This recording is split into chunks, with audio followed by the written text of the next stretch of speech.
ษาบุญญาปรมีธรรม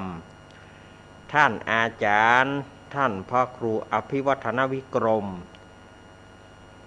ผู้อำนวยการสถานีวิทยุคลื่นสีขาวเจ้าอาวาสวัดปากตังเจริญผู้ดำเนินรายการเสียงธรรมแสงอรุณและรายการอู้จาภาษาธรรมพร้อมไปด้วยต่างท่านครูบาอาจารย์พระสงฆ์องค์สังฆเจ้าภิกษุสามเณรทุกรูปทุกองค์ที่ท่านได้เปิดวิทยุรับฟังอยู่ต่างวัดต่างวาด้วยความเคารพอย่างสูงสุดยิ่งครับผมพร้อมกันนี้อาตมาภาพขอสวัสดีเจและก็ขอแสดงความนับถือลุงแหนนพร้อมไปด้วยขอเจริญปอนคณะศรัทธาญาติโยมศรัทธาสาธุชนคนดีเฮาทุกท่านวันนี้ก็มาปะกับรายการธรรมะเพื่อชุมชนเป็นประจำกู้วันอังคารตามปกติเวลานี้จะเป็นเวลาของช่วงสารธรรมยามบ่ายยามแลงถ้าเป็นวันจันทร์วันอังคารก็จะเป็นหลวงลุงชัยวัฒน์นาคเสโนหรือว่าตุลุงยองวันพุธเป็นรายการของท่านอาจารย์ท่านพระครูอภิวัฒนวิกรมกับหลวงพ่อสุเมธธรรมเสวีแล้วก็วันพัดก็ท่านมหาสมชาติชาตปัญโยวันศุกร์ก็ท่านอาจารย์ท่านพระครูอภิวัฒนวิกรมแต่ว่าด้วยเหตุวันนี้รายการสารธรรมยามบ่ายช่วงของธรรมะเพื่อชุมชนนี้ก็เป็นสัปดาห์แรก ที่อาตมาภาพได้มาจัดภาคกลางวันเพราะว่า หลวงลุงชัยวัฒน์นั้นเปิ้นอาพาธหลวงลุงชัยวัฒน์เปิ้นพักฟื้นอยู่ที่โรงพยาบาลแล้วก็เปิ้นอาพาธตัวเพราะว่าเปิ้นพักผ่อนบ่เพียงพอจัดรายการตัวพ่องหยังตัวพ่องฉะนั้นเปิ้นก็จึงขอลารายการภาควันอังคารภาควันอังคารนี้เปิ้นก็เลยขอลาตั้งท่านอาจารย์ท่านพระครูอภิวัฒนวิกรมท่านบิ๊กบอสก็หันว่ารายการนี้ก็เสียดายเวลาก็เลยจักเอารายการอาตมาภาพก็คือรายการธรรมะเพื่อชุมชนมาไว้ภาคกลางวันก็คือ3 โมงแรงถึง5 โมงแรงส่วนว่ารายการเมื่อคืนนั้นก็บ่มีละรายการเมื่อคืนนั้นจะเป็นรายการของพระคุณเจ้ารูปอื่นเปิ้นจะมาแทนอาตมาภาพตั้งแต่คืนนี้ไปต้นไปก็คอยติดตามว่ารายการภาคกลางคืนของครูบาอาจารย์เปิ้นก็จะมีสาระอันใดพ่องฟังไปเรื่อยๆนะญาติโยมเนอะส่วนรายการของอาตมาก็จะมาปะกันในช่วงของกลางวันยามบ่ายยามแรงตั้งแต่เวลา3 โมงแรงถึง5 โมงแรงจะเป็นอย่างอี้ไปทุกอังคารฉะนั้นรายการเมื่อคืนบ่มีละฉะนั้นญาติโยมที่จะเอาน้ำมนต์ก็ถ้าเอากับหลวงพ่อสุจิตตานุรักษ์ภาคกลางคืนเอาเนอะถ้าว่าจะเอาน้ำมนต์นี่นะก็เฮยศรัทธาญาติโยมเอาน้ำมนต์ที่หลวงพ่อสุจิตตานุรักษ์ในคืนวันศุกร์แต่คืนวันการของอาตมานั้นบ่มีละเพราะว่ารายการอาตมาภาพมีกลางวันเหีย มีช่วง3 โมงอันนี้ก็เข้าใจตามนี้นอกเปิ้นเปลี่ยนรายการด่วนแล้วก็อาตมาก็หันว่าดีเหมือนกันถ้าช่วงกลางคืนเนี่ยบางทีก็อาตมาก็ขาดพ่อง บางทีก็ขาดบางทีก็เรื่องฟ้าเรื่องฝนบางทีก็เรื่องการเดินทางมันบ่ดูต่างเนาะชนะอาตมาภาพก็เปิ้นฮื้อเมื่อวานก็เอาเปิ้นฮื้อเมื่อคืนก็เอาแต่ว่าเปิ้นฮื้อเมื่อวานก็จะยังแขวนน้อย เพราะมันบอกพอมีอุปสรรคเรื่องฟ้าเรื่องฝนในอย่างตะใดแล้วก็อนุโมทนาศรัทธาญาติโยมก็ฟังรายการใหม่เนอะวันนี้เป็นรายการใหม่รายการแรกวันแรกสัปดาห์แรก ที่อาตมาภาพได้มาจัดในช่วงของธรรมะเพื่อชุมชนภาคกลางวันนี้เนาะอันนี้ก็แจ้งกับศรัทธาญาติโยมนะเมื่อคืนว่ามีละรายการเมื่อคืนก็จะเป็นท่านพระคุณเจ้ารูปอื่นไปเนาะก็ขออนุโมทนาตัวที่ว่าพระคุณเจ้ารูปอื่นเปิ้นจะมาแทนอาตมาภาพว่าเจียนอาตมาภาพนี่ก็อยากจะได้เมื่อวานมาเมินละแต่มันบ่มีโอกาสอาตมาภาพก็อยากจะได้รายการภาคกลางวันนี่นะแต่มันก็ได้มาละ แล้วก็แทนหลวงลุงไปก็ขอให้อวยพรให้หลวงลุงหายจากอาพาธหายจากโรคภัยไข้เจ็บนะครับมาเป็นขวัญใจของศรัทธาญาติโยมเหมือนเช่นเคยเนาะด้วยอิทธิฤทธานุภาพพุทธานุภาพธรรมานุภาพสังฆานุภาพอาตมาภาพก็ขออวยพรให้หลวงลุงชัยวัฒนาคเสโนหายจากโรคอาพาธตั้งหลายเพื่อมาเป็นขวัญใจศรัทธาญาติโยมเหมือนเช่นเคยนะครับผมรายการธรรมะเพื่อชุมชนวันนี้ดำเนินรายการโดยเก้ากับผมอาตมาภาพสามเณรรักปัญโยนันท์วัดสันเหมืองตำบลหนองล่องอำเภอเวียงหนองล่องจังหวัดลำพูนเป็นผู้ดำเนินรายการทางสถานีวิทยุแห่งนี้อันมีสถานีวิทยุคลื่นพระพุทธศาสนาการศึกษาและวัฒนธรรมวัดฝ่ายหินตำบลสุเทพอำเภอเมืองจังหวัดเชียงใหม่คลื่น 104.50 เมกะเฮิรตซ์โดยเมตตาธรรมของท่านอาจารย์ท่านพระครูสมุวิสุวัฒน์วรกิจโจสถานีวิทยุวัดพระบาทอุดมน้ำบ่อซาวาอำเภอฝางจังหวัดเชียงใหม่ 100.25 เมกะเฮิรตซ์โดยเมตตาธรรมของท่านอาจารย์หลวงโดยเมตตาธรรมของพระเดชพระคุณหลวงป่อสุจิตตานุรักษ์แล้วก็ท่านจำเริญโชติธรรมโมวัดพระธาตุม่อนปินตุปีโจ สถานีวิทยุห้วยตองซักเรดิโอตั้งอยู่วัดห้วยตองซักตำบลขวางเปาอำเภอจอมทองจังหวัดเชียงใหม่โดยเมตตาธรรมของหลวงป่อวาปีวรมานิชแล้วก็ท่านอาจารย์ชวริตชัยวังโสแต่เนื่องด้วยสถานีวิทยุห้วยตองซักเสียตังโซนใต้เฮาจอมตองดอยหล่อเวียงหนองล่องสีเตี้ยบ้านโฮงฉะนั้นอาจจะบ่ได้ยินก็หมุนไปที่ 89.50 เมกะเฮิรตซ์เนอะหมุนไปที่สถานีวิทยุบ้านทุ่งเรดิโอ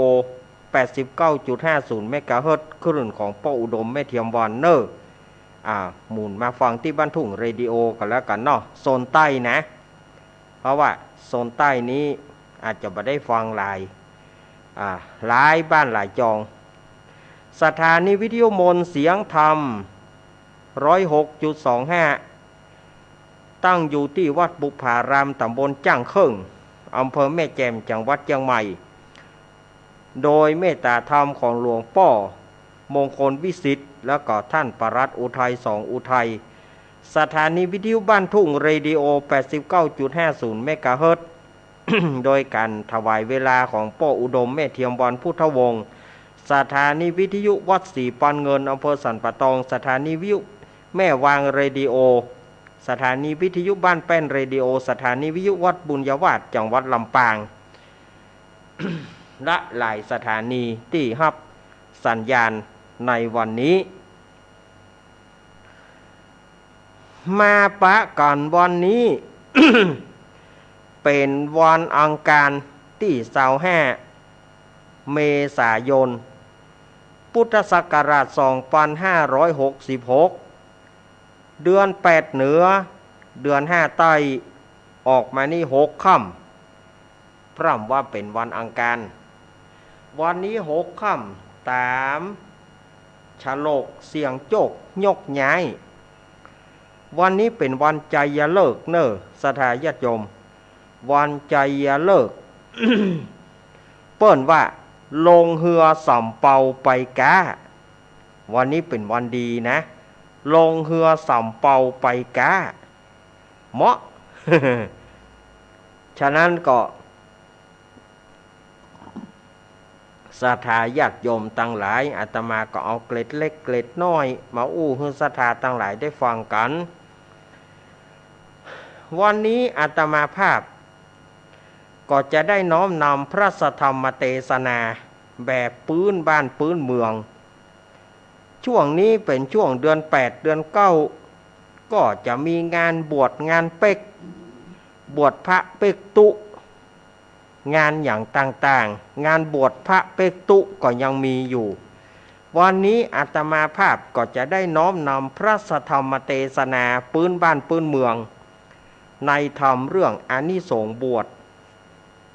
วันนี้ก็เจ้าภาพรวมก่อนเนอะเพราะว่ามันเป็นรายการใหม่ รายการใหม่วันนี้มันเป็นรายการวันนี้เป็นเจ้าภาพรวมรวบยอดถึงหมดถึงมวลบอกว่าผายเนอเป็นเจ้าภาพเหมือนกันหมดวันนี้ เพราะว่าเปิ้นบอกคุ้นเคยกับรายการและโดยเฉพาะอย่างยิ่งโซนใต้อาจจะบ่ได้ยินวันนี้โซนใต้เฮาจอมตองดอยหล่อเวียงหนองร่องบ้านโฮงอาจจะมีปัญหาด้านของสถานีวิทยุคลื่น 98.75 แต่ว่าถ้าไผหมุนมาที่ 89.5 ก็จะปะกับรายการอาตมาภาพ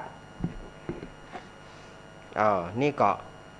ยินดีศรัทธาญาติโยมเนอะวันนี้นะอาตมาภาพจะน้อมนำพระธรรมเทศนาพื้นบ้านพื้นเมืองในเรื่องอานิสงส์บวชเนอะ โมนเล่าบัดได้เตศศรัทธาญาติโยม เอามาเตศเหมือนกันนะแต่เอามาเตศเมินไหนเอามาเตศปัดฝุ่นวันนี้ก็จะปัดฝุ่นให้ฟังเหมือนกันเนอะถ้าซุ่มเสียงบดีอย่างใด ขอสุมาอภัยศรัทธาญาติโยมเนอะเอาละลุงแหนน ขอสุมาเจิญลุงแหนนมารัตนาธรรมเมื่อกับนึกลุงแหนนมารัตนาธรรมเมื่อกอม ลุงแหนนอยู่ที่ไหนออกมาละขอเจิญลุงแหนนอาราธนาธรรมเพื่อเก่าเนื้อลุงแหนนเนื้อ นิปานังเยนะกะรังรัมมังเยนะกะระสยังปันทิโตตังโนมะกังอุทิจิตุงธรรมังมุตตมังปัจจังอาราธนังกะโลมานิมนต์เนอขอบคุณลุงแหนนเนอะ นะโมตัสสะภะคะวะโตอะระหะโตสัมมาสัมพุทธัสสะ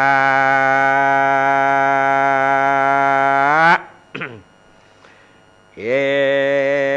วะเมสุตังเอกังสัมมายังภะคะวะสา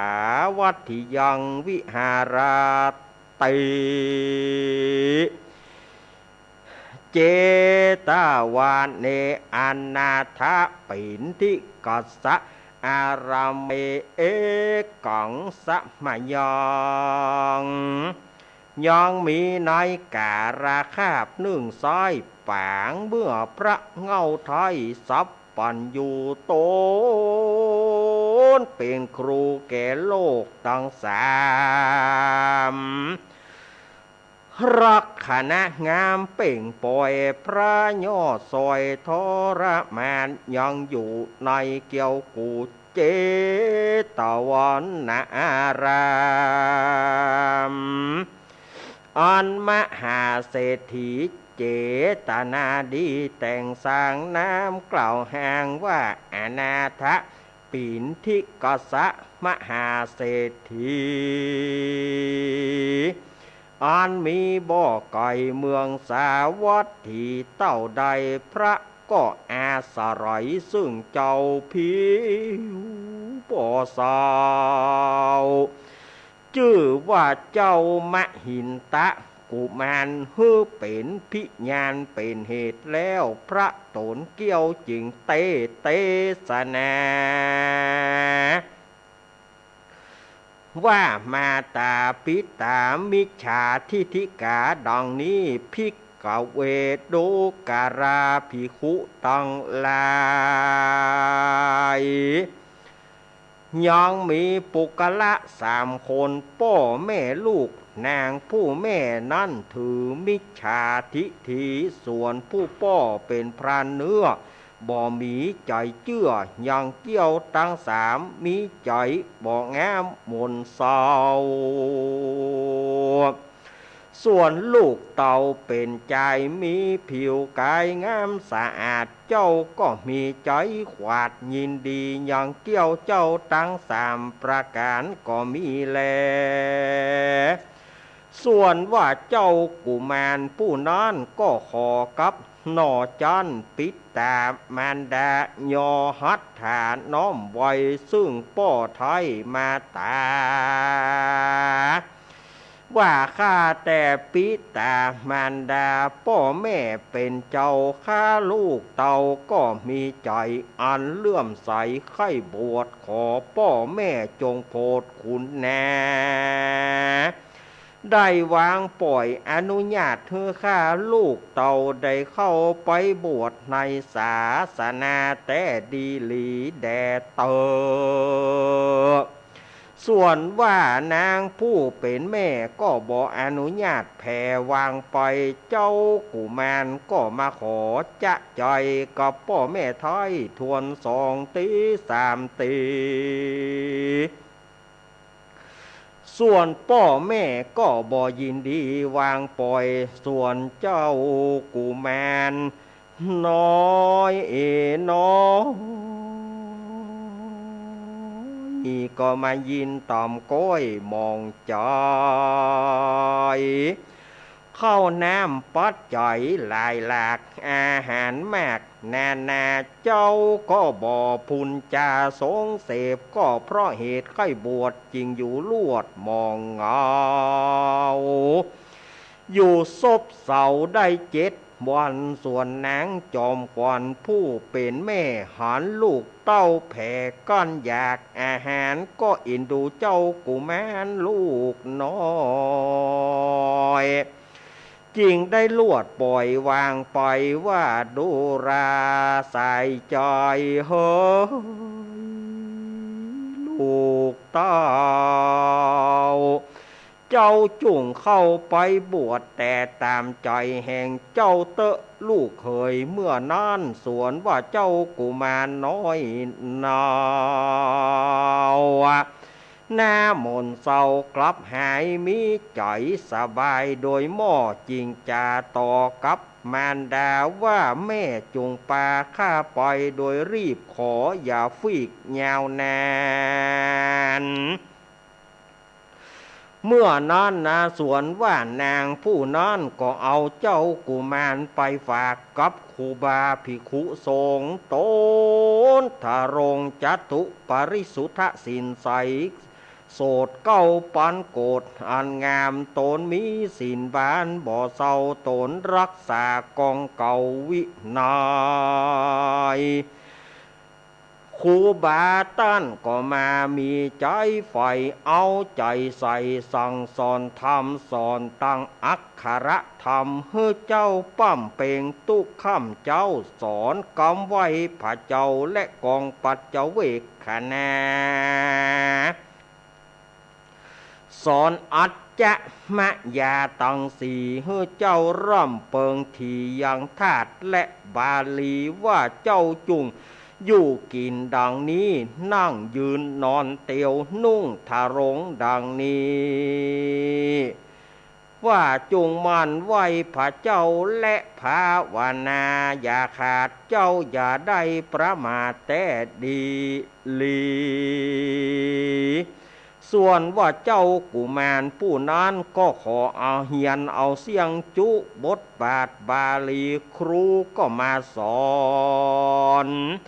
กอมดีเฮือแถมเล่าว่าจุงมันรับเด็กลูกเจ้าจุงมันไหวพระเจ้าและภาวนาเป็นนิรันตาอย่าขาดเจ้าอย่าได้ประมาทละสาจุงมันกวาดเพียวศาลาและหารามฮือรุ่งเรืองงามมดใส่ฮือตั้งไว้ยังน้ำสวยหน้าและยาสีฟอนทุกวันไปค่ำเจ้ามันป้อมเรือนเจ้าหมู่อาจารย์เจ้าอยู่บ่อนานเต้าใดเจ้าก็จักได้บวชเป็นสามเณรจุงมีเปลี่ยนรักษาศีล10เฮือเจ้ารักษาเอาเฮือได้เตอะเนอป่านานั้นเจ้าอย่าได้ฆ่าสัตว์ต่างน้อยใหญ่จาลวงสุดมีมดดำมดแดงเป็นตนอธินานั้นเจ้าอย่าได้ลักของต้านผู้อื่นอพรหมจาริยาเจ้าอย่าได้สว่านด้วยผู้หญิงอันมีสัตว์ตัวแม่เป็นตนมุสานั้นเจ้าอย่าได้จุไล่หลอกลวงไผสุราเมรยะมัจจะปมาทักฐานานั้นเจ้าอย่าได้ดื่มกินสุราเมรัยอันมีน้ำเมาหาปะการวิกาละโภจนาเจ้าอย่าได้กินข้าวเมื่อกลางวันบ่ายใจนัดจะขีนั้นเจ้าอย่าได้ดีดสีตีเป่าขับจ้อยซอเล่นเบี้ยเล่นพายเล่นหมากสกาและโจรไก่อย่าได้คบคนจังไรมาลานั้นเจ้าอย่าได้ลูบไล้ลาตาด้วยคันทะของหอมมีจวนจันเป็นตนอุจจานั้นเจ้าอย่าได้นั่งนอนสูงกว่าครูบาอาจารย์ภิกขุตนเป็นใหญ่แก่ตนชาตารู้นั้นเจ้าอย่าได้ยุบเอาเงินคำมาบริโภคมันจักเป็นโทษนักแหน่เฮือเจ้ารักษาเอาเฮือใดอย่าได้เสียศีลธรรมพระพุทธเจ้าเฮือมนเศร้าสูญหายเฮือเจ้ารักษาเอาเฮือได้แต่เตอะเนอเมื่อนั้นเจ้าสามเณรผู้นั้นก็รับเอาด้วยคำว่าอามะพันเตดังนี้ครูบาก็ใส่ชื่อนามวิเศษใส่ชื่อว่าเจ้ามหินตะสามเณรก็มีหันแหละนาตั้งต้นแต่นั้นไปอันส่วนว่าเจ้าก็ปฏิบัติตามกรรมครูบาอาจารย์หากได้ส่องสอนตนจูปาการเจ้าก็มาปฏิบัติตามไปจะใจก็มีแลอปรภาเคตั้งต้นแต่นั้นไปนาส่วนว่านางผู้เป็นแม่ก็เข้าไปป่าหาหลัวกันว่าได้แล้วก็มัดทุนหัวมารอดกลางต่างโห่มไม้ที่นึ่งนางก็มายินอิดอ่อนห้อนขะหายนางก็มางีบลับไปหน่อยนึ่งยามนั้นพญาโยมแม่บานก็มาหันใส่จริงถามนางว่าเมืองนางอยู่ในเมืองโคนยังได้กระทำบุญเยื่องใดพ่องจาส่วนว่านางผู้นั้นก็บอกว่าข้าบ่ได้ทำบุญสั่งแลยามราชาเมื่อนั้นพญาโยมพิบาลก็ติ้วเอานางไปว่าจักเอานางไปซัดตอด ตกหม้อนาหกปูนและนายามเมื่อนางหันไฟหม้อนาหกอันมีแต่กอยนางก็มาขานิงใจว่าโอ้ยน้องเปี่ยวไฟนรกนี้หนอก็มาเหลืองเลืองงามแต่ดีหลีปานดังผ้าเหลืองลูกข้ายามเมื่อบวชใหม่ก็มีหันแหละแน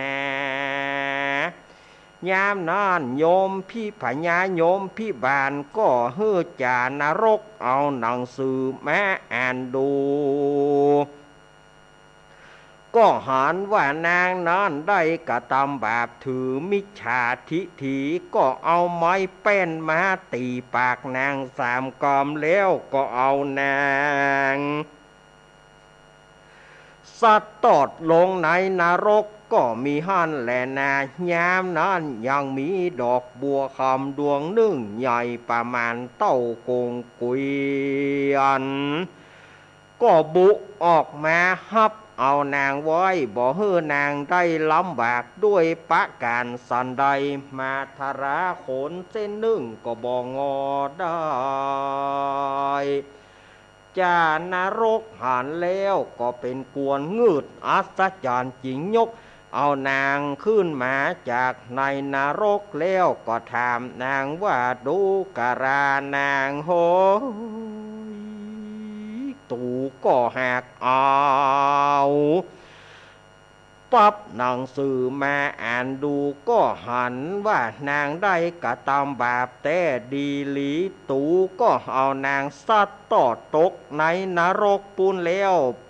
เป็นฉันใดนางป่อยบ่ลำบากโดยปะการฉันใดนั้นจ้ามึงนางอยู่ในเมืองโคนปูนมึงยังใดกะตำบุญเยื่องใดพ่องจาจิงไข่มาฮือแจงตู่จักแสงฟังดูตาราเมื่อนั้นนางผู้นั้นก็จะกับพญายมราชาว่าข้าแต่เจ้ากูเฮ้ยข้าอยู่ในเมืองโคนปูน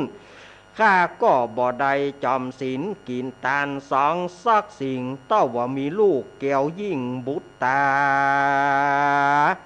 มีใจเดียวชะเรียวฉลาดบัดนี้ก็เข้าไปสู่พุทธบาทศาสนาได้ถึงปัปปัจจาสมณเพศตั้งใจเจตเป็นจีอยู่สาวัตถีเมืองใหญ่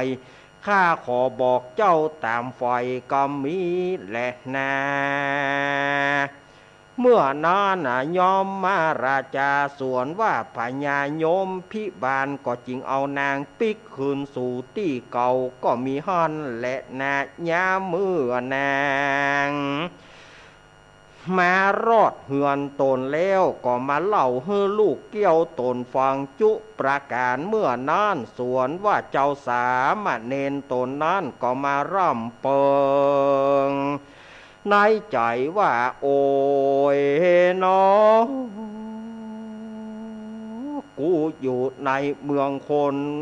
กูได้บวชเป็นสามเณรกูยังได้โพดแม่กูแต่ดีหลีกูจักอยู่เฮือได้โพดป่อกูแถมแด่เตอว่าอ่านเจ้าอยู่บ่อนานเต้าดอยเจ้าก็ถึงเจ้าก็ได้ถึงอุปสัมปตากรรมเป็นภิกขุสงฆ์ตนทะรงจตุปริ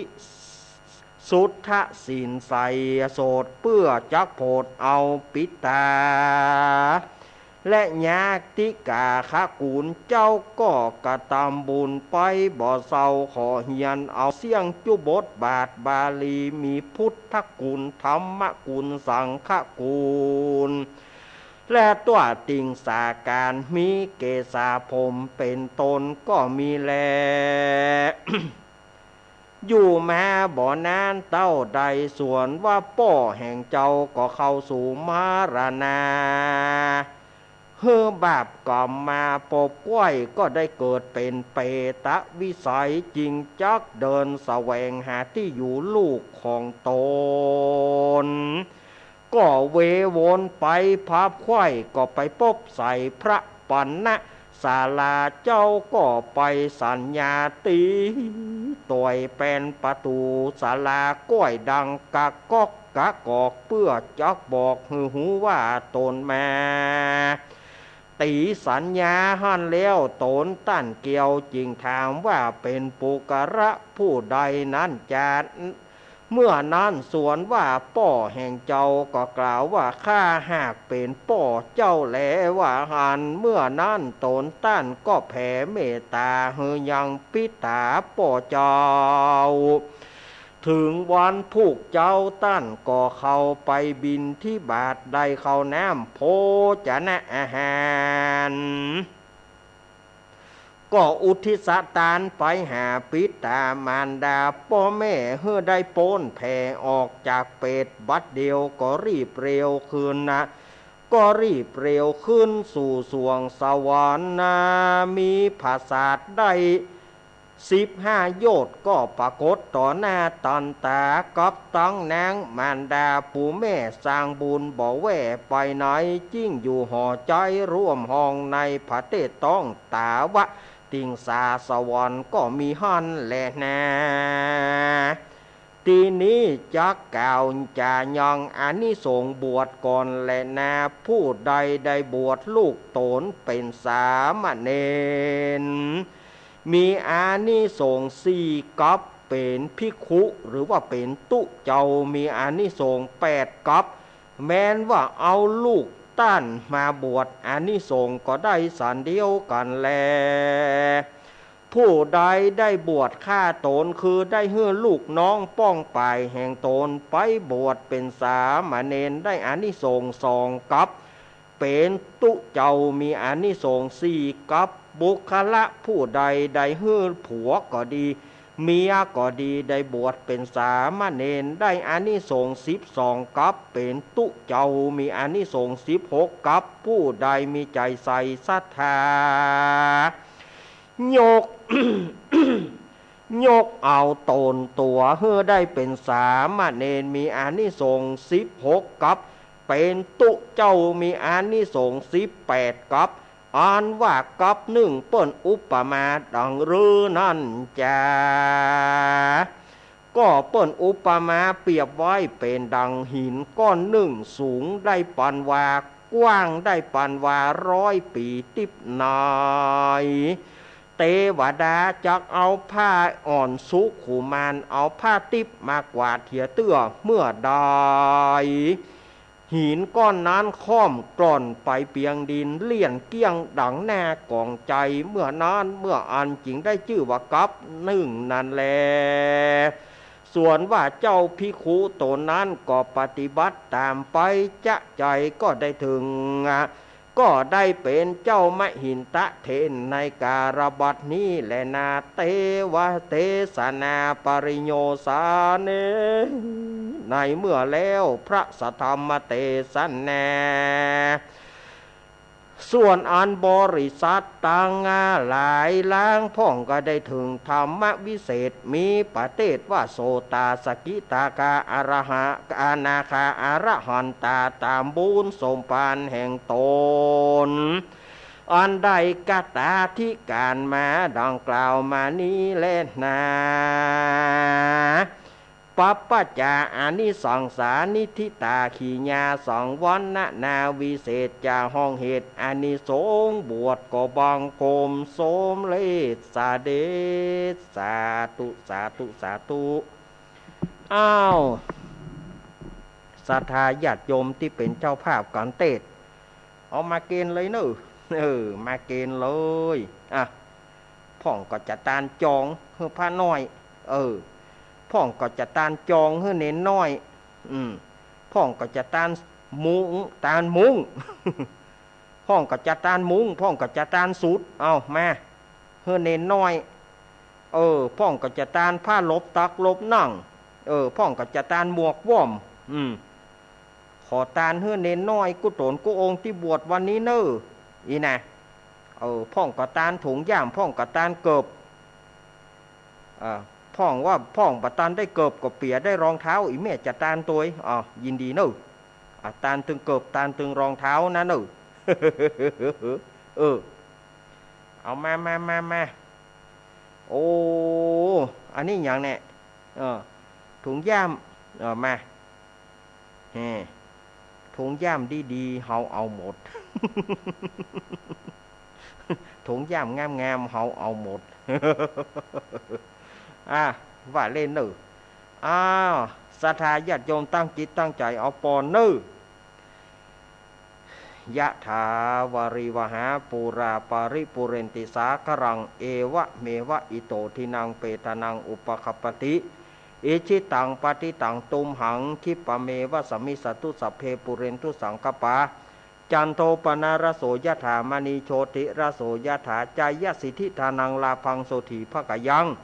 สุขังพลังเสริอายุจวโนจะโพคังวุธีจะยะสิทธิพวันตุโวสปีติโยมิวัจันตุสัพพะโรโกวินาสตุมาเตภวัตวันตารโยสุขีติกายุโกภวะอภิวาตนาสีริสนิจังพุทธาปัจจายิโนจตารโรธรรมาวัฏันติอายุวโนสุขังปะลังสาธุสาธุสาธุนะศรัทธาญาติโยมว่าอาตมาเทศธรรมนี้นะยาวบ่ยาวศรัทธาญาติโยมว่า40นาทีเบ๊ะเทศธรรมอันนี้ส่งบวชนี่นะ40นาทีดุเทศแล้วเนอะสำหรับผู้ที่จะบวชลูกบวชหลานใครหูอันนี้ส่งเท่าใด อาตมาจะมาสรุปใจความว่าเจ้ามหินตะกุมารใครบวชไปขอป้อก็แม่ก็ไปบ่ป้อซะมาว่ากันเนบกันแนมจะไปอยู่ก็เขาเนี่ยยังอยู่วัดจะมีหยังกินแล้วก็รับก็นอนละอีปี้เรามาบวชตะปี้เฮ้ยอีปี้เรามาบวชได้สักบ่เกิน7 วันให้โง่เนี่ยเฮาว่าเนี่ยให้ปี้มาบวชก็หาระวังให้กับป้นโดนไม่ใช่น้อยเนอะจะไปบวชเด้อเขานี่เหรอลูกก็ใครบวชข้าวลูกก็บักกินข้าวกินน้ำได้7 วันโอ้ไม่ตายแต้รู้นี่มันแต่ตายแต่นี้ ตามใจมึงเตอลูกเฮ้ยมึงแต่ไปโบสถ์ก็ไปเตอะวะมันไปยองแต่แล้วก็ตึ้มไปพอไปกอยอย่างลูกบวชก็จนถึงว่านางผู้เนี่ยไปหาหลัวเข้าไปป่าไปหาหลัวมาถึงห่มไม้ก็มานอนรับไปกำยมมาบาลก็หันใจเจ้าเป็นอะไรตายโดนใบก้อนเหลือง ถามว่ามึงอยู่เมืองโคนปุ้นได้ทำบุญอย่างพ่องนางบอกว่านางบ่ได้ทำบุญยมมาบาลก็เลยเอานางไปขว้างว่าจะเอาไปขว้างตกในนรกนางก็ไปหันเปลวไฟนรกแต่ไก่นางก็ว่าเปลวไฟเมื่อนรกนี่อย่างงามงามหือมึงกะยมมาบาลว่างามหือมึงนี้ป่นว่าเสือมึงว่าพระเจ้ามึงเฮ้ย ก็เรียกเอาจานนรกเอาปั๊บหนังสือมาอ่านดูก็หันว่านางได้ทำบาปก็เลยเอาไม้แป้นมาฟาดปากนาง3 กำแล้วก็เอานางขว้างในมณฑกปุ้นยามนั้นมีดอกบัวคำดอกหนึ่งใหญ่ประมาณเต้ากงเกวียนนี่ก็คือแว่นล้อใหญ่ๆแว่นล้องัวนั่นน่ะสถาญาติโยมเนาะแว่นล้องัวน่ะมาฮับเอานางไว้โยมมาบานก็แล้วก็นางบ่ได้ทำบุญอย่างตู่ก็เอานางขว้างไปในมณฑกปุ้นเป็นอย่างใดว่านางเนี่ยบ่ได้ลำบากด้วยประการฉันได้ทำแต่เตอะมึงอยู่ในเมืองโคนปุ้นได้กระทำบุญอันใดนางก็ว่านางบ่ได้ทำบุญอย่างแต่ว่านางมีลูกคนเดียวเป็นพ่อใจถึง2มีลูกคนเดียวเป็นพ่อใจถึง2นี่อย่างใดเนี่ย นางก็บอกว่านางบ่ได้ทำบุญอย่างแต่ว่ามีลูกพ่อใจคนเดียวบัดเดี๋ยวนี้เข้าไปบวชในเมืองสาวัตถีเป็นด้วยอานิสงส์มันบวชลูกนี่กะ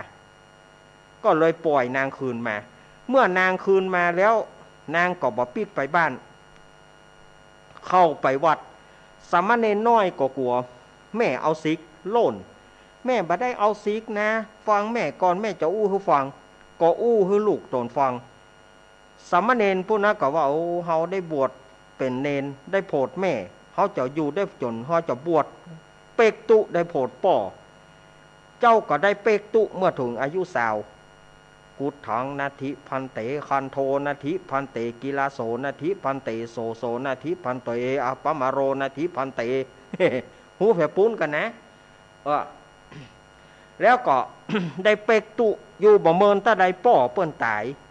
เมื่อตายก็ด้วยกรรมที่บ่ได้ทำบุญอย่างเกิดเป็นเปรตไปเสาะหาที่อยู่ลูกของตัวเก่าก็ไปปะใส่พระปณศาลาไปเคาะประตู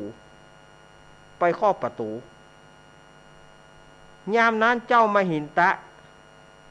ภิกขุก็มาร่ำเปิงใจว่าเคาะประตูนี่การผีก็ล่างต่อยตังบน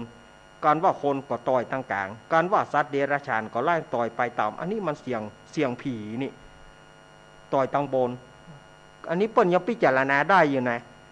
เป็นเฮาก็ไปหมีผ้ากลุ่มกระลุมพวกกันเนาะคุงโปงพวกก๊อกซ่อหาตัวกอมป้าวันฮือกันเนาะเพื่อกระถามว่าผายป่อแหละโอ้ป่อตายไปไล่กะป้อมได้กินหยังลูกเคยพาดท่านมหินตะเปิ้นก็แผ่เมตตาเฮ้อป่อถึงเมื่อเย้าเปิ้นเข้าไปบิณฑบาตได้เข้าน้ำโภชนาอาหารเอามาแผ่บุญตานให้กับป่อแม่ป่อก็ได้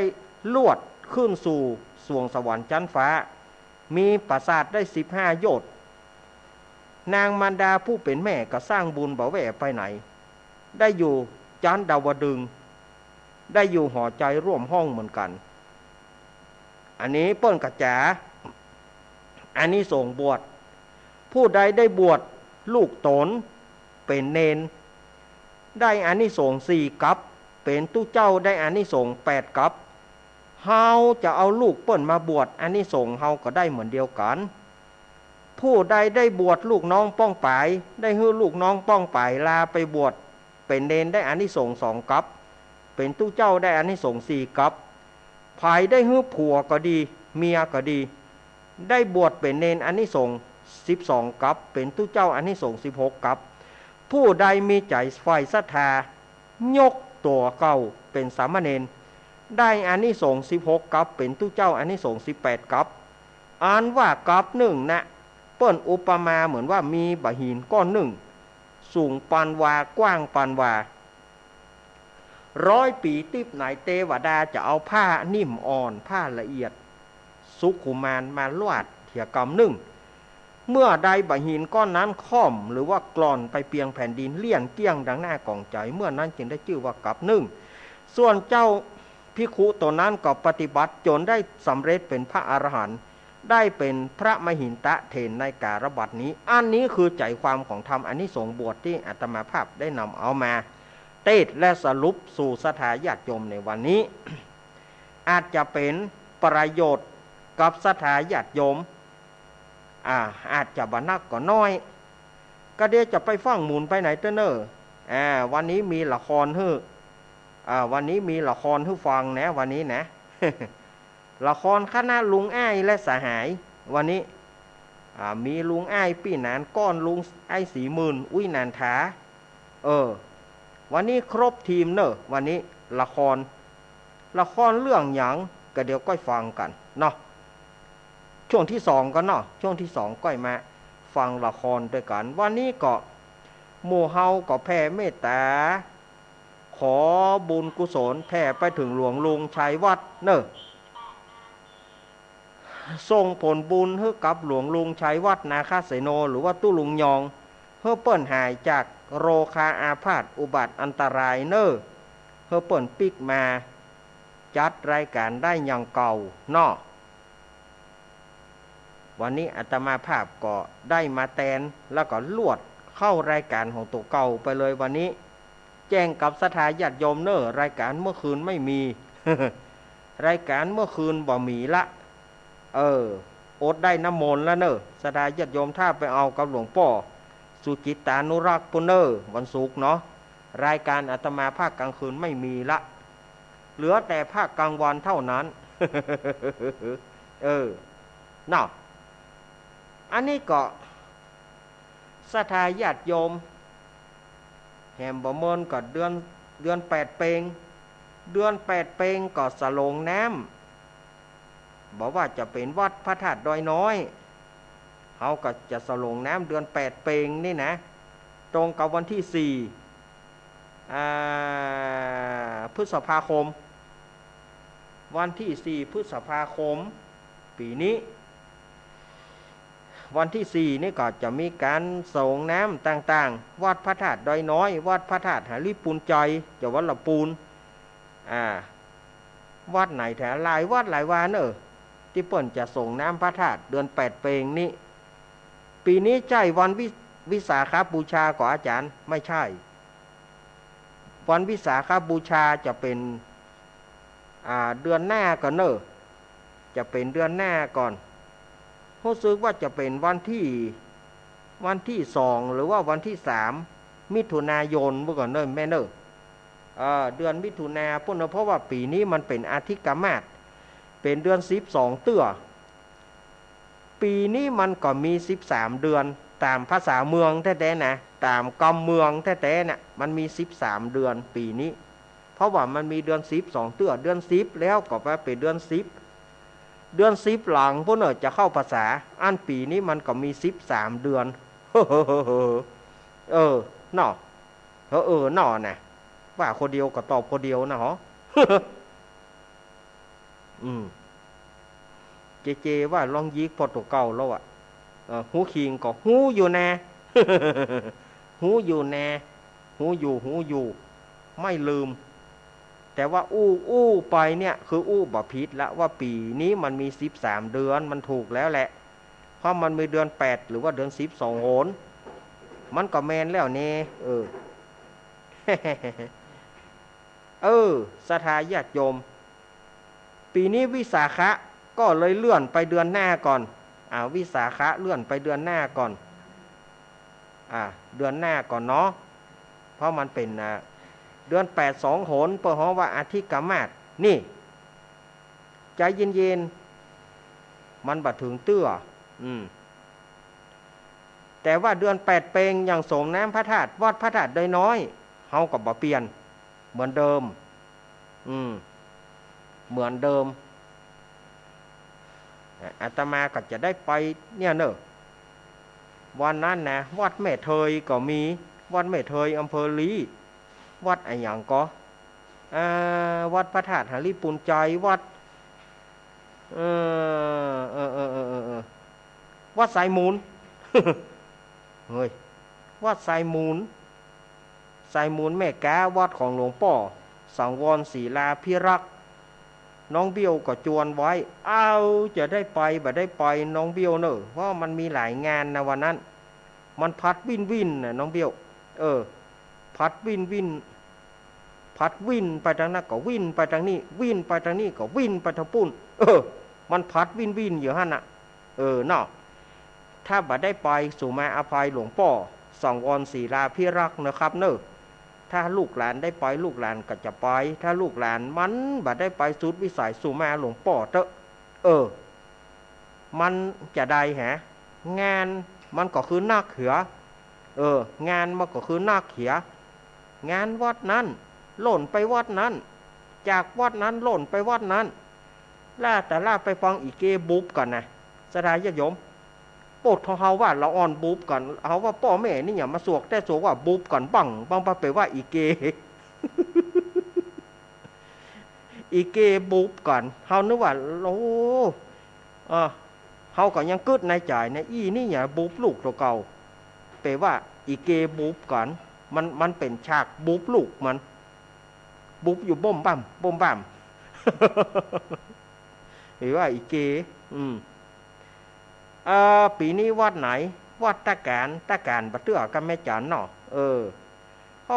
วัดใดพ่องหมูปีนี้นะมันนักแน่วัดวันเดือน8เปงนั่นนะนักแม่เหยถ้าได้ไปทางใดเกาะถ้าได้ไปพ่องบ่ได้ไปหลายจะไปว่าเอ็น อย่างศรัทธาญาติโยมอย่างมาวัดอาตมาวันนั้นนะบ่ได้เอ็นใส่ฝ่ายสักคนนะแต่ว่ามันบ่ได้ต้อนรับกันทั่วบึดก็เขาลากไปป่อนปอนหงตาลบึดก็ลากไปป่อนปอนหัววัดบึดก็ลากไปคนน่าจะดำหัวปุ๊ดทุกให้พาตัวเก่าบุท่ พาตัวเก่าได้อย่าพาก็หมอวันนั้นนะเขาขอตนใดอันวัดอื่นที่เปิดมาขอแตนกำเนิดมันเจ้าท่าร่างของผมท่านเป็นเจ้าถิ่นเอาคนเดียวเว้ยก็น่าก็เขาลากไปพูดหน่อยลากไปเพ่หน่อยปอนก็ดีปอนเมื่อที่ผ่านมาในงานว่าอาตมานี่นะผ่านไปนี่นะสถาญาติโยมเนาะบาเดียวนี่ก็ช่วงแรกโอ้ยโอ้โหลิ้นมันไม่ยอมปล่อยช่วงแรกของอาตมาภาพหมดเวลาช่วงแรกก่อนก็เดี๋ยวจะไปฟังหนีไปไหนเตอเนอเดี๋ยวช่วงที่สองอาตมาปีกมาปะแห่ใหม่ช่วงนี้ย้างไว้ตะอีก่อนเนอกำเดียวก็ปะก่อนเนาะช่วงที่สองเจริญปอน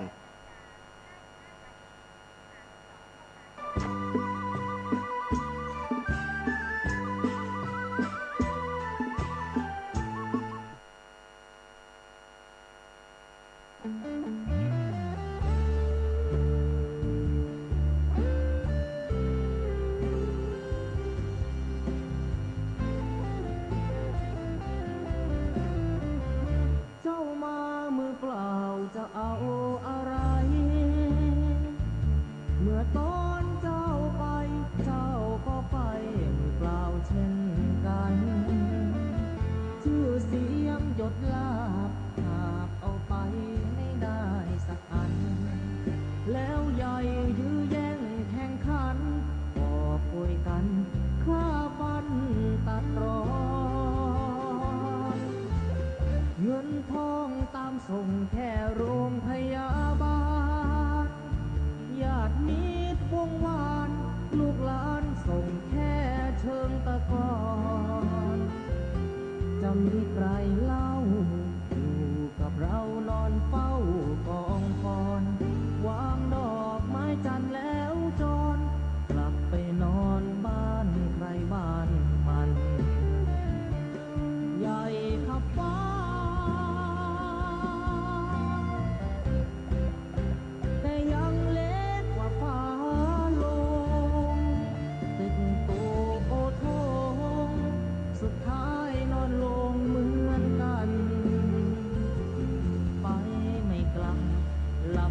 ตื่นฟื้นไม่มีวันชีวิตหลังความตายนั้นนรกสวรรค์ยังรอบาปบุญดีชั่วติดตัวเมื่อตายเงินทองมากมายคนเอาไปไม่ได้หรอกน้อร่างนอนแน่นิ่งไม่ไหวติ่งเหมือนดังต้นตอตราสังมัดแขนผู้คอไฟไม่หงิกงอเป็นเท่ารีคง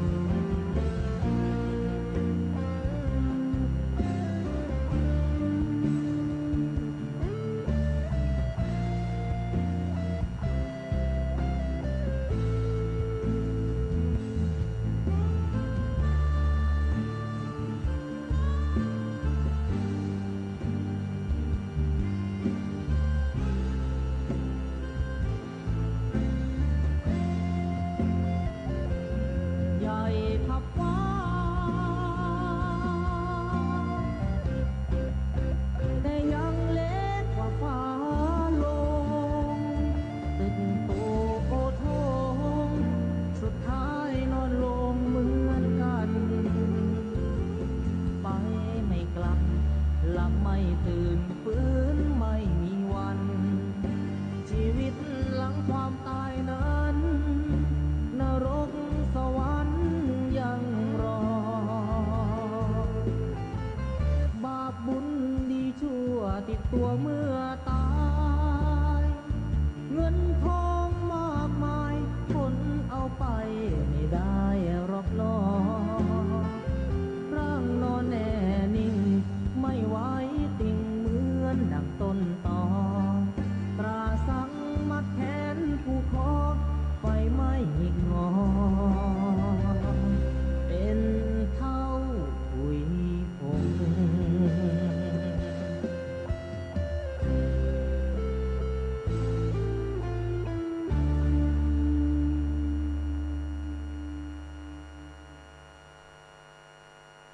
ไป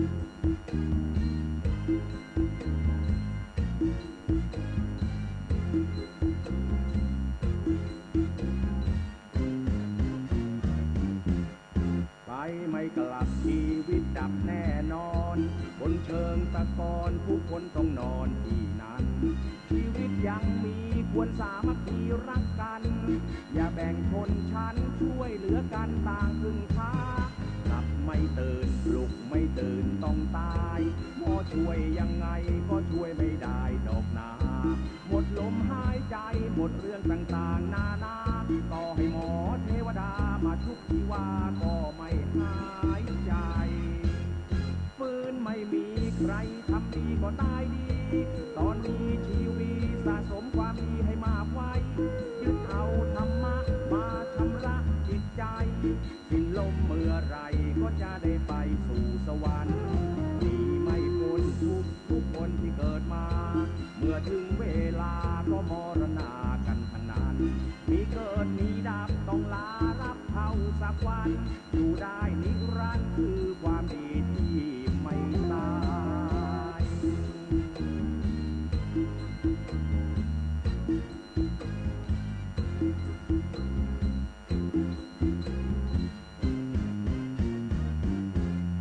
ฟื้นไม่มีใครทำดีก็ตายดีตอนนี้ชีวิตสะสมความดีให้มากไว้ยึดเอาธรรมะมาชำระจิตใจสิ้นลมเมื่อไรก็จะได้ไปสู่สวรรค์มีไม่พ้นทุกคนที่เกิดมาเมื่อถึงเวลาก็มรณากันทั้งนั้นมีเกิดมีดับต้องลาลับเข้าสักวันอยู่ได้นิรันดร์คือความดีที่ไม่ตาย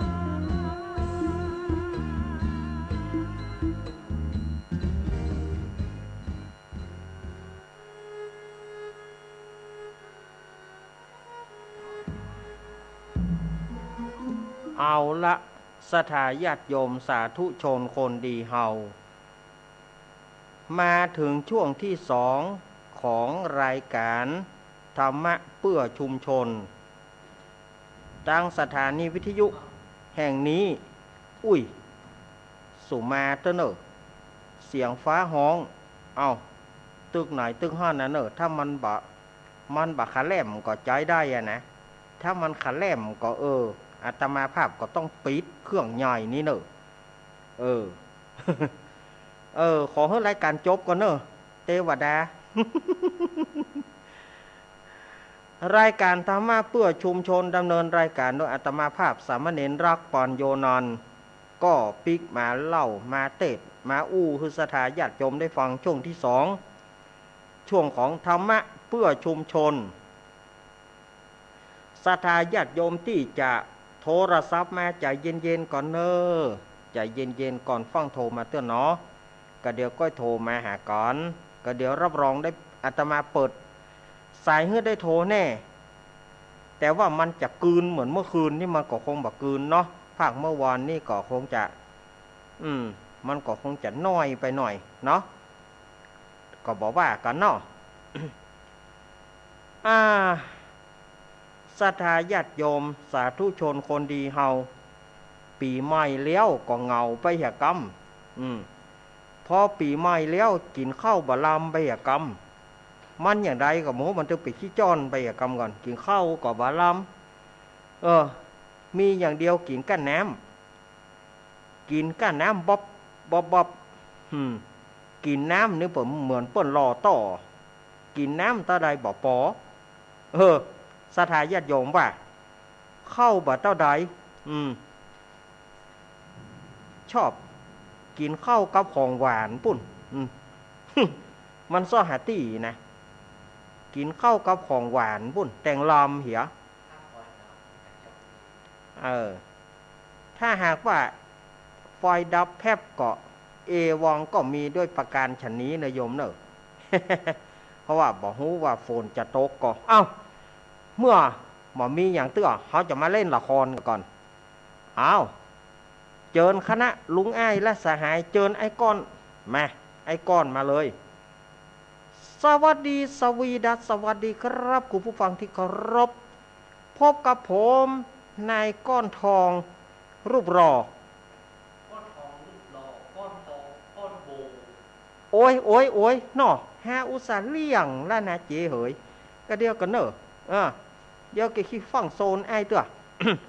นายก้อนทองรูปหล่อวันนี้จะได้นำลุงอ้ายและสหาย มาเล่นละครเรื่องวาสนาเจ้าลอยเห็นไหมจะเป็นอย่างไรนั้นเจิญรับฟังครับบ่าวโวนะโอ้ยบายยอยเฮ้ยมึงจะไปจังใดเนี่ยมาเดียวนี่ป่อกลุ่มกุ้มใจไม่มีรอลิง กุ้มขนาดมีแฟนก่อนหนีเปิ่นมีเงินเฮามีเงินจัดนี้เฮามันตุก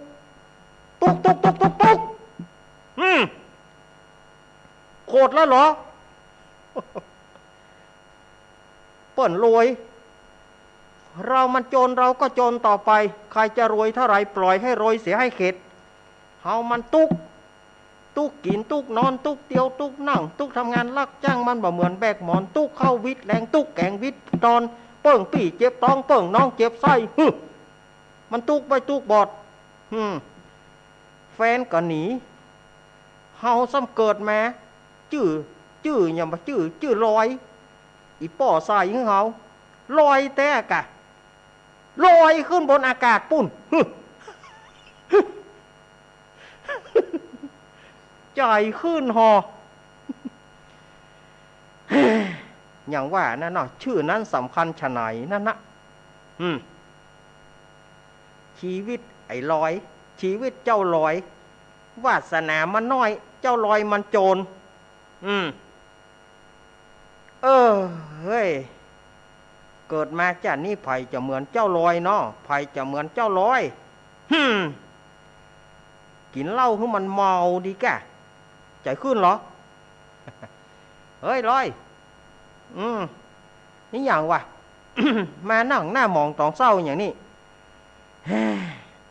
กุ้มนะเปื่อนกุ้มคิดแล้วกลุ้มใจกลุ้มกุ้มอย่างนั่งเรือบ่เฮ้ยมานั่งอู้ฟังหน่อยเหรอมันกุ้มนะเปื่อนฮะจะตายก็เสียดายชีวิตมันกุ้มเกิดมาตุกเปิ้นบ่ฮักคิงว่าเนี่ยได้อ่ะก็เปิ้นบ่ฮักแน่มีแฟนก็หนีนะจะไปเข้ากรุงเทพดีกว่าบ่เฮ้ยจะไปชิงไม้ทองคำดีกว่าจะไปชิงไม้ทองคำอีอยู่บ้านเฮาก็มีความหมายบ่เฮ้ยเอาไปชิงไม้ทองคำดีกว่าเพื่อได้เงินมาเขาก็ล่างโหล่นตัวหาพ่องกะ จะไปชิงไม้ทองคำอีเจ้าร้อยจากนี้เจ้าลอยมันตุกไปแล้วเด้อเองจะปล่อยแล้วเด้อไปที่ไหนจะเข้ากรุงเทพ ละครับต่อไปนี้ไม้ทองคำหมดหนี้ครับใครร้องเพลงได้ถูกใจก็ได้รางวัลไปโปรดหนี้โปรดศีลคุณคนนี้มาได้ไงครับผมจะมาร้องเพลงครับร้องเพลงคุณมาจากที่ไหนครับเชียงใหม่ครับจะร้องเพลงแนวของใครรังสีบริสุทธิ์เพลงอย่างวาสนาเจ้าเหาะไม่มีวาสนาว่าที่เพลงที่คุณว่านะไม่มีวาสนาเจ้าเหาะโอ้ยมันมีที่ไหนล่ะเนี่ยคุณน่ะประสาทหรือเปล่าบ่ได้ประสาทนะโอ้ยโคศกนี่ก็ได้หอรังสีบริสุทธิ์มันไม่มีเพลงที่คุณว่านะมีวาสนาเจ้าเหาะโอ้ยเดี๋ยวคุณพูดมาดีๆหน่อยก็วาสนาเจ้าเหาะก็วาสนาเจ้าลอยนะกับคุณโอ้โหมันน่าทุบสักปัง มันน่าทุบดีเนาะคุณไปติดต่อนักดนตรีหลังเวทีไป ถ้านักดนตรีเขาเล่นได้ผมจะให้คุณร้องแน่นักดนตรีเขาเล่นได้อยู่แล้วนักดนตรีได้ไหมได้เนาะนักดนตรีได้เชิญคุณร้องตามสบายเอาเพลงที่คุณว่าเนี่ยวาสนาเจ้าเหาะเนาะโอ้ย USB driver mode.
ร้องดีมากครับร้องดีมากงั้นก็ไม่หมดหนี้เอาไปเลยคุณเป็นหนี้เท่าไหร่ทางเราจ่ายให้ครับขอบคุณครับผม ท่านผู้ฟังที่รักละครวิทยุจากคณะเกตทิพย์รัฐยาให้เพลงและเสียงประกอบเจเจแห่งอาทีสเตดิโอหัวหมากบันทึกเสียงกัลยาธินพงศ์ควบคุมการแสดง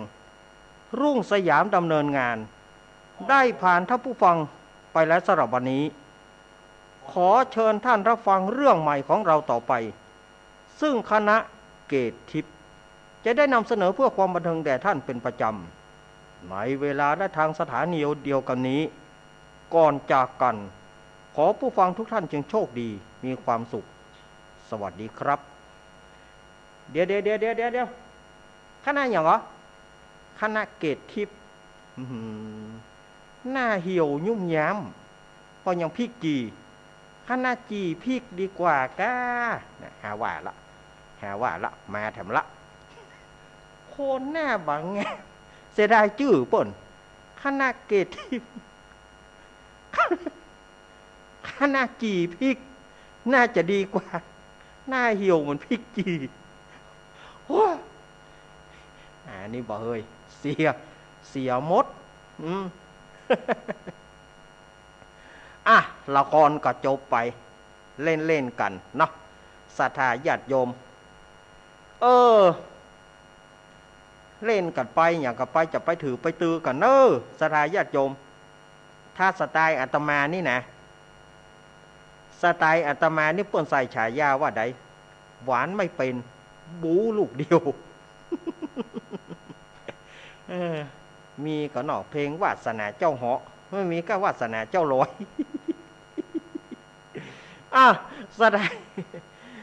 วันนี้จะลองเปิดสายเนอะ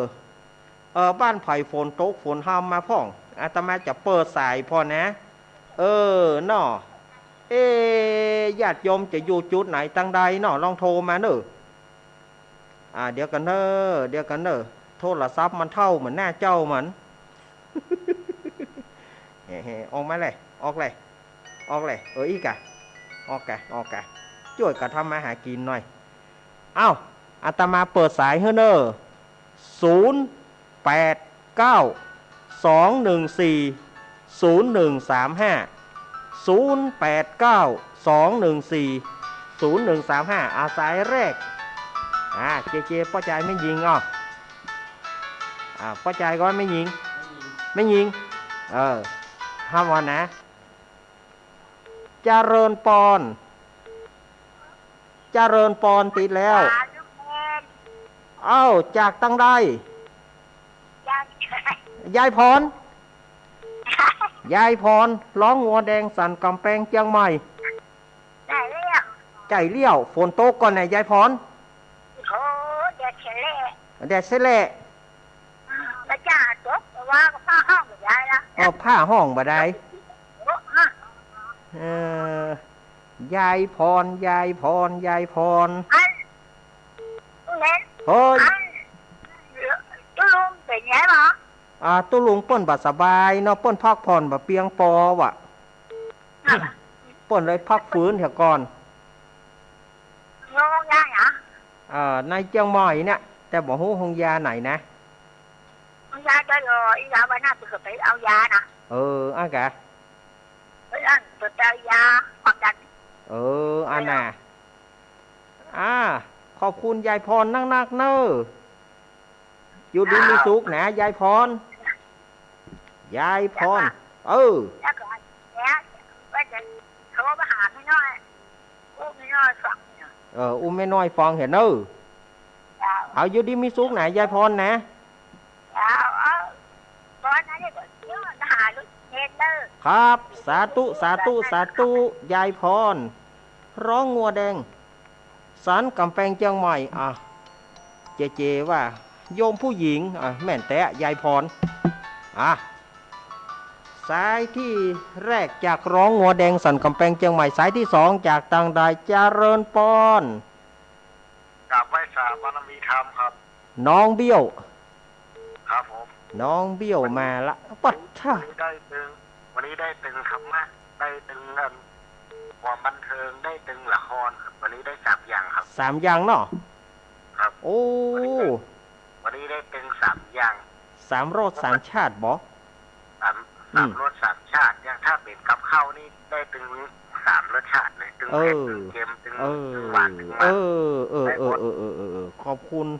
น้องเบี้ยวเนอจะได้ขอคือกำลังใจทุกพี่นักๆเลยนะครับผม ครับผ สุ ม ขภาพแข็งแรงตลอดวันครับผม เอาขอบคุณ ครับว่าสาครับ น้องเบี้ยว น้องเบี้ยว ธีรวุฒิมาดเมืองวันนั้นเปิ้นมาเป็นโฆษกบ้านอาตมาปอดเท่า เสียเปิ้นจะห้องเพลงมันบ่มีโน้ตบุ๊กเมกาแฟดได้จะเริญปอน แม่สีทอนมาแล้วเนอะ ได้มาแล้วเนา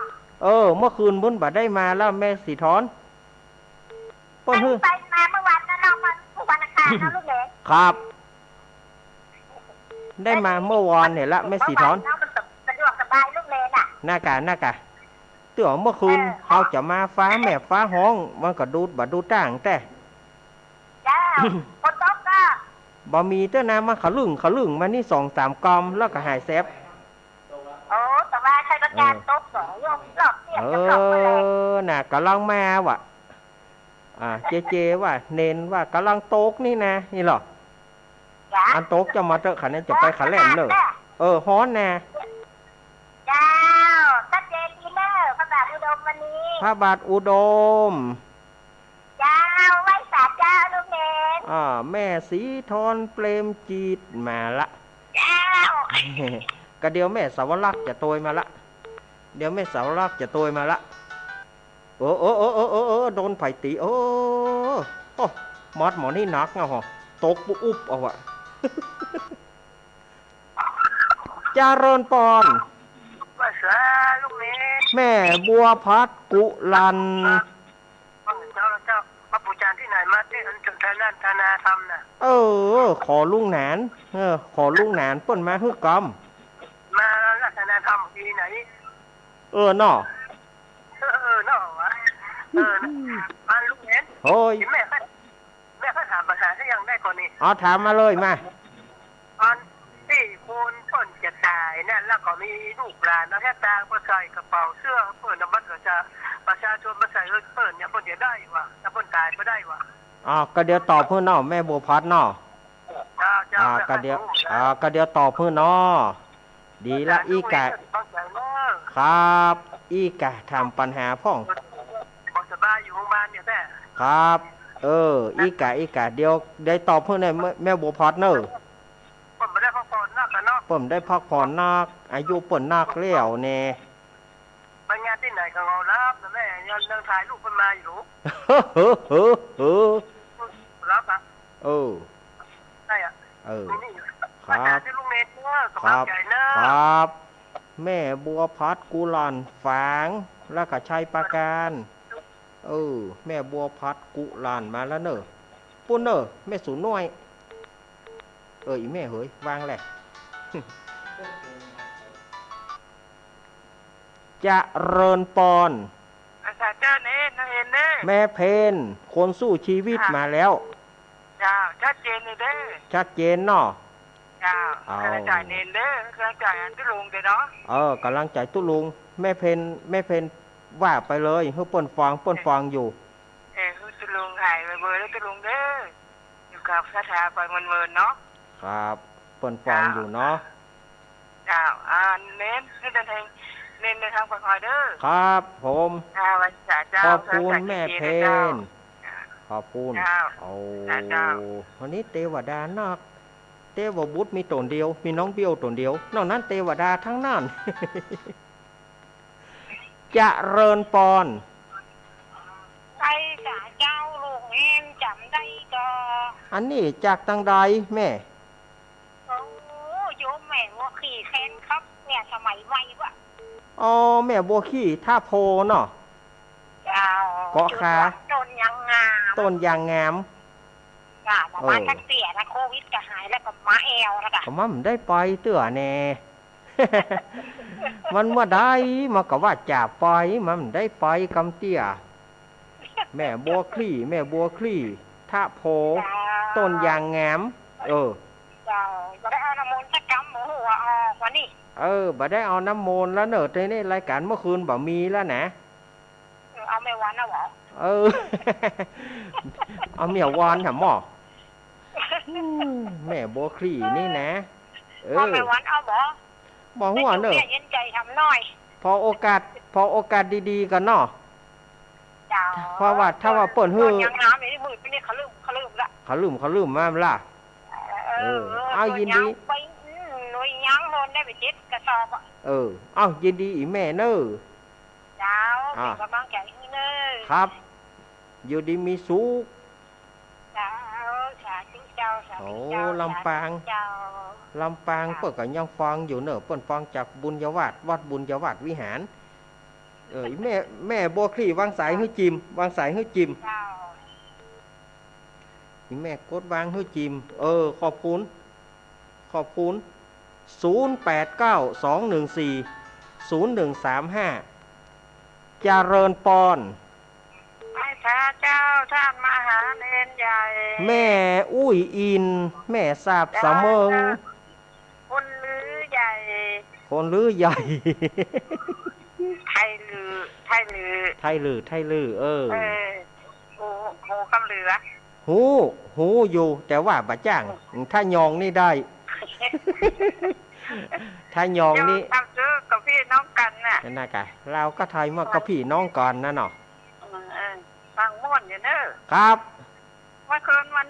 คันมาแล้วบ่ได้มาแล้วแม่เปิ้นป๊อปรายการว่าเปิ้นว่าเอารายการเมื่อวานเห็นเนอะวะ พอดีเมื่อคืนก็ให้รับอ่ะเนาะ น่ากะเอารายการเมื่อวานเห็นเนอะวะรายการเมื่อคืนต้องเอาแล้วอ่ะ ดีเมื่อวันได้ฟังอยู่เนาะพวกเธอนี่จะไปด่าคอเนอะไม่ผ่านพูด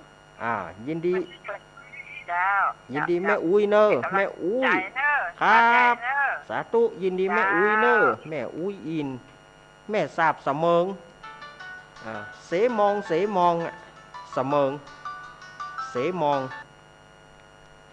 เจริญปอนติดแล้ว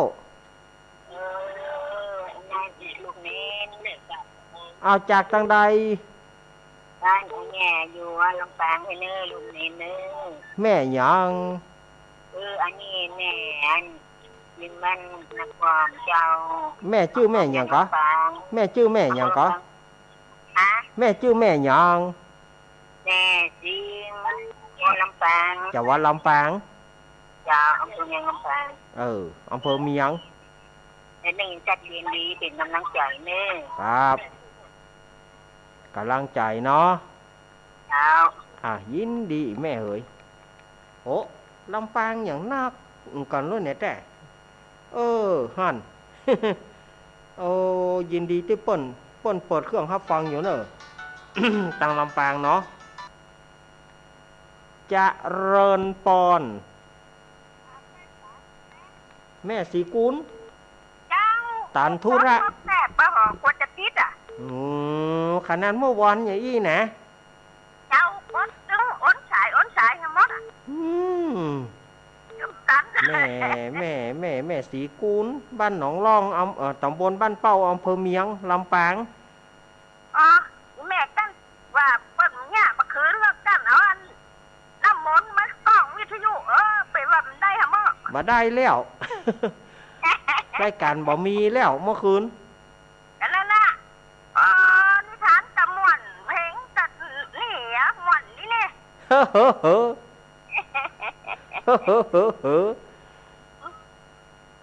เล่นอีแม่กันไปเล่นว่าเล่นกันไปพ่องนะแม่ไปถือไปตื้อลูกหลานเนอะ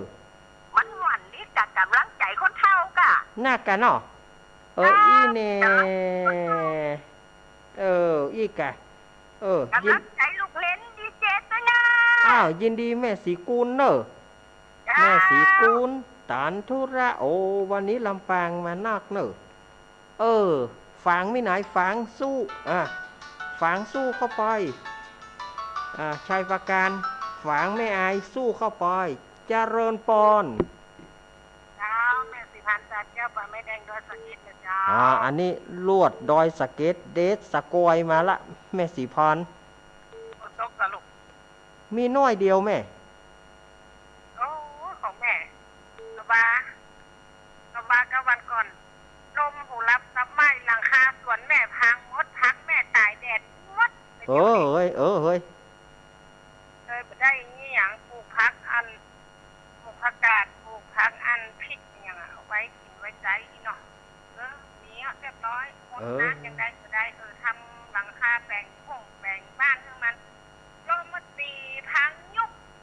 เลยเอาอีดูอีแม่ฮะ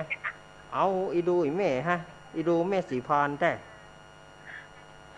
สร้างบ้านนั้นแบบมีคนใจไงมีแต่แม่คนเดียวอ่ะ เอ้ยเอาปลูกใหม่มันต้องเป็นใหม่ปลูกใหม่เนอะแม่เนอะครับครับสู้เข้าไปสู้เข้าไป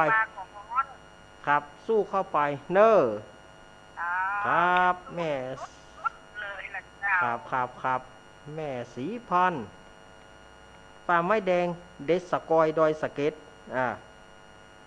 เอ้าเดี๋ยวอาตมาจับ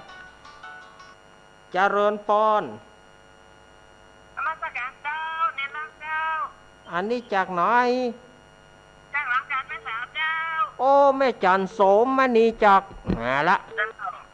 โอ้ขอคือกำลังใจตุ้ลุงยองตัวเนอครับแม่ว่าไปเลยเปิ้นฟังอยู่ปัญหาขอได้มาจัดรายการไว้เนอตุ้ลุง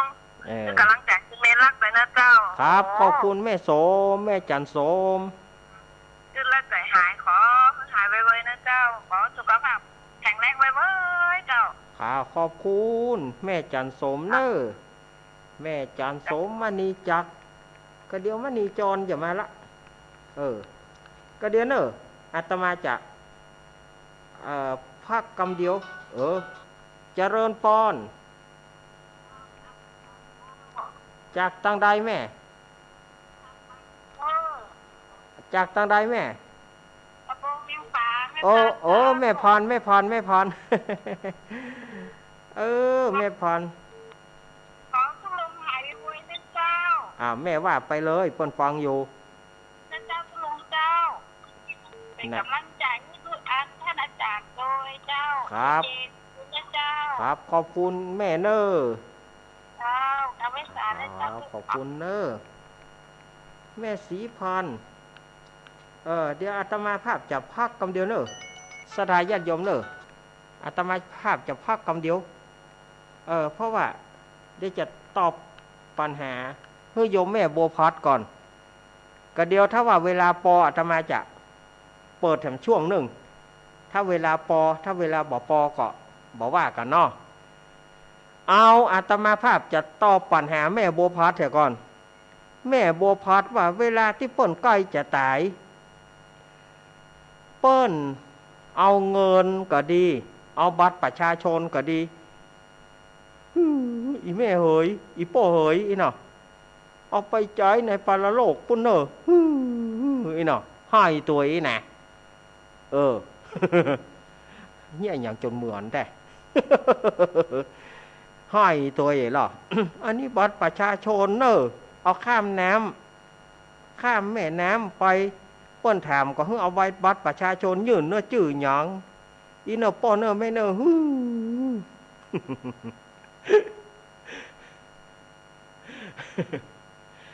แล้วเปิ้นถามว่า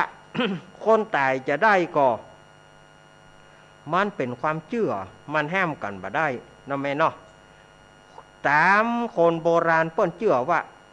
ญาติเปิ้นอาจจะตอนที่เปิ้นหูคิงเปิ้นอาจจะได้นำเอาไปข้ามซื้อข้ามเข้าสู่กำฝั่งไปหน้าจะขึ้นสวรรค์ลงนรกก็ซื้อขึ้นสวรรค์ไปผ่านนรกมันเป็นความเชื่อของที่เปิ้นว่าความเชื่อนี้มันสืบกันมาแต่เขาจะได้รับหรือไม่เขาจะได้ผลบุญนั้นไปโดยก็อาตมาภาพก็ขอตอบว่าอาตมาภาพก็ บ่ฮู้เหมือนกันแต่หากว่าเขาจะเอาความสบายใจก็ว่าโยมทำไปเถอะโยมทำไปเถอะว่าเปิ้นจะได้รับและจะเอาไปหน้าก่อนนั่นน่ะมันเป็นความสบายใจความสบายใจเท่านั้นน่ะที่จะทำให้เราที่ว่าเขาก็สมมติเขาใส่ไปแล้วเนาะใส่ไปแล้วบัตรประชาชนก็ใส่ไปแล้วเงินก็ใส่ไปแล้วเขาก็บ่ต้องกังวลละถ้าเอามากังวลไปได้รับก็แหมได้ก็มากับปลาให้เขาม่วนเหมาะปลาเขาม่วนเหมาะเขาก็บ่สบายใจถ้าฉะนั้นที่ว่าสิ่งไหนที่โยมสบายใจโยมทำไปโยมคิดว่าเปิ้นได้เปิ้นก็จะได้ถ้าโยมคิดว่าเปิ้นบ่ได้เปิ้นก็บ่ได้มันก็ขึ้นอยู่กับโยมที่ทำเนาะนี่ตอบเพื่อแม่บัวพัดอีเนอ เอาละช่วงที่เหลืออาตมากับวางสายแถมมากะ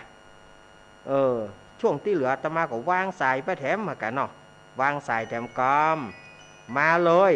0892140135มาเลยช่วงที่2โอ้แล้วมีไผแล้วกะโคตรกะ แล้วว่าโคตรกะว่าอย่าโทมหือโทย้อนชั่วย้อนกัง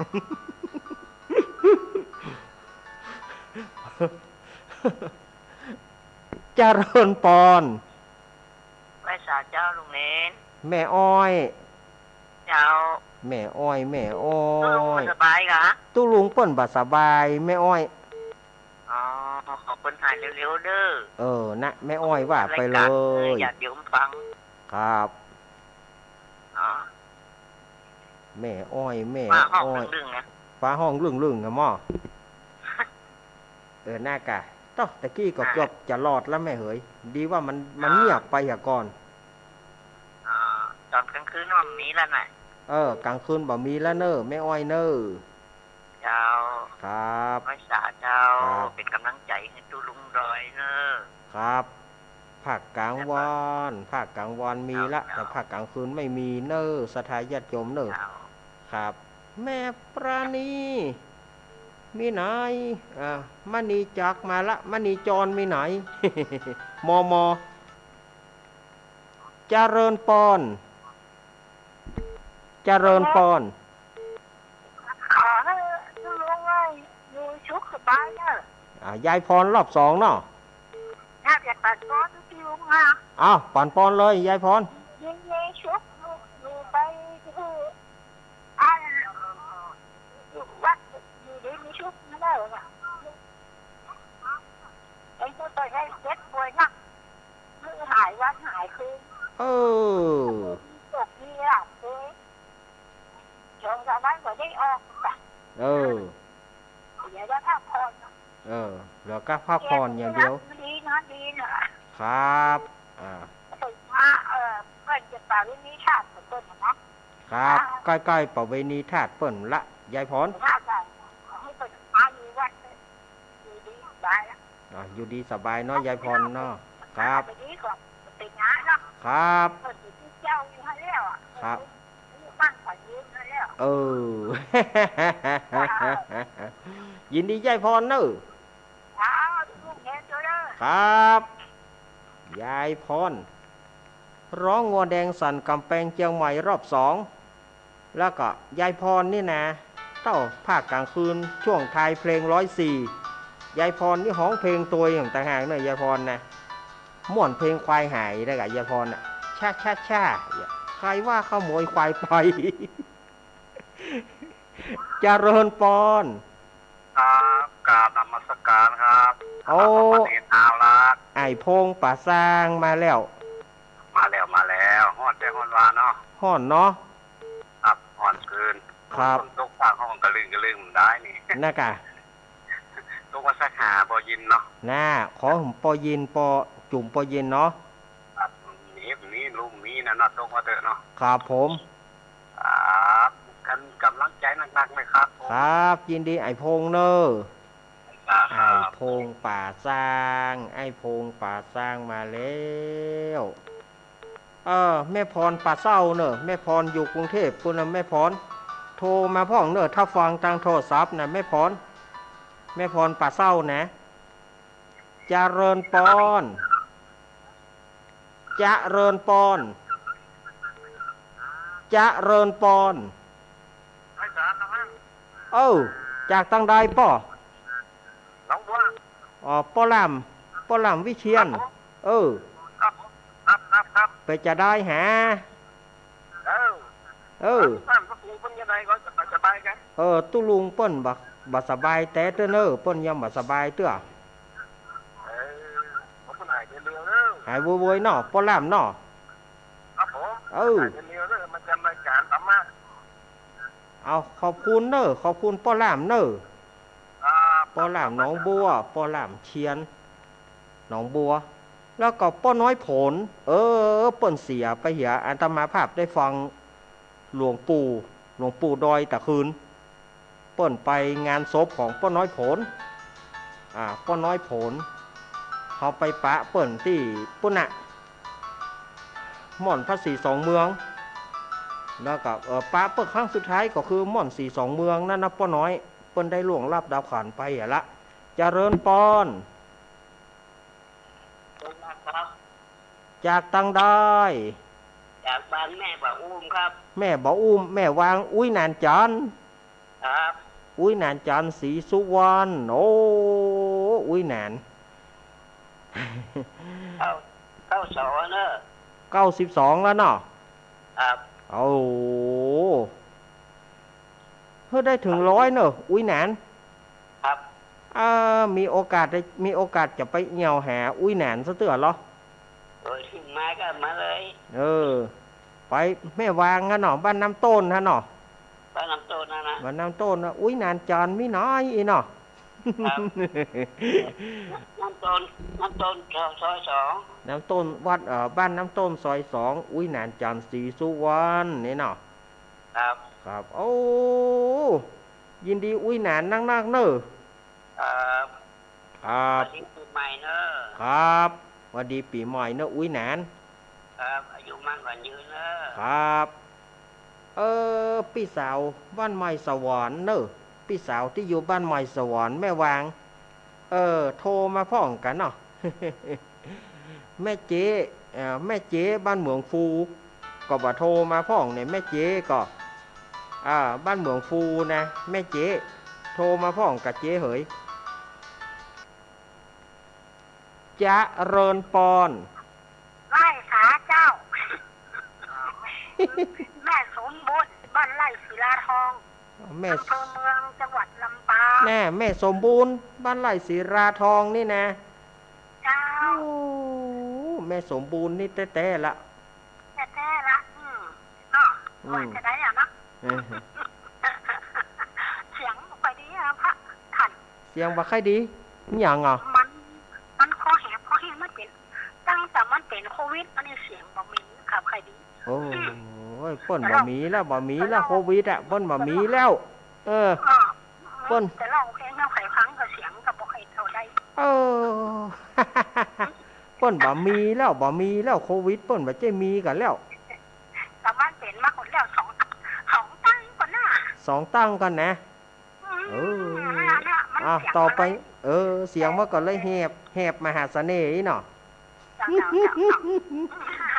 ยินดีอีแม่เนอะแม่สมบูรณ์บ้านไร่ศิราทองลำปางนอกเนอะวันนี้ลำปางครองแชมป์ครับลำปางครองแชมป์ฝางแม่อายมาละแม่อายก็มาละแม่จันสมฝางก็มาละแม่บัวพัดชัยประการแม่สีทอน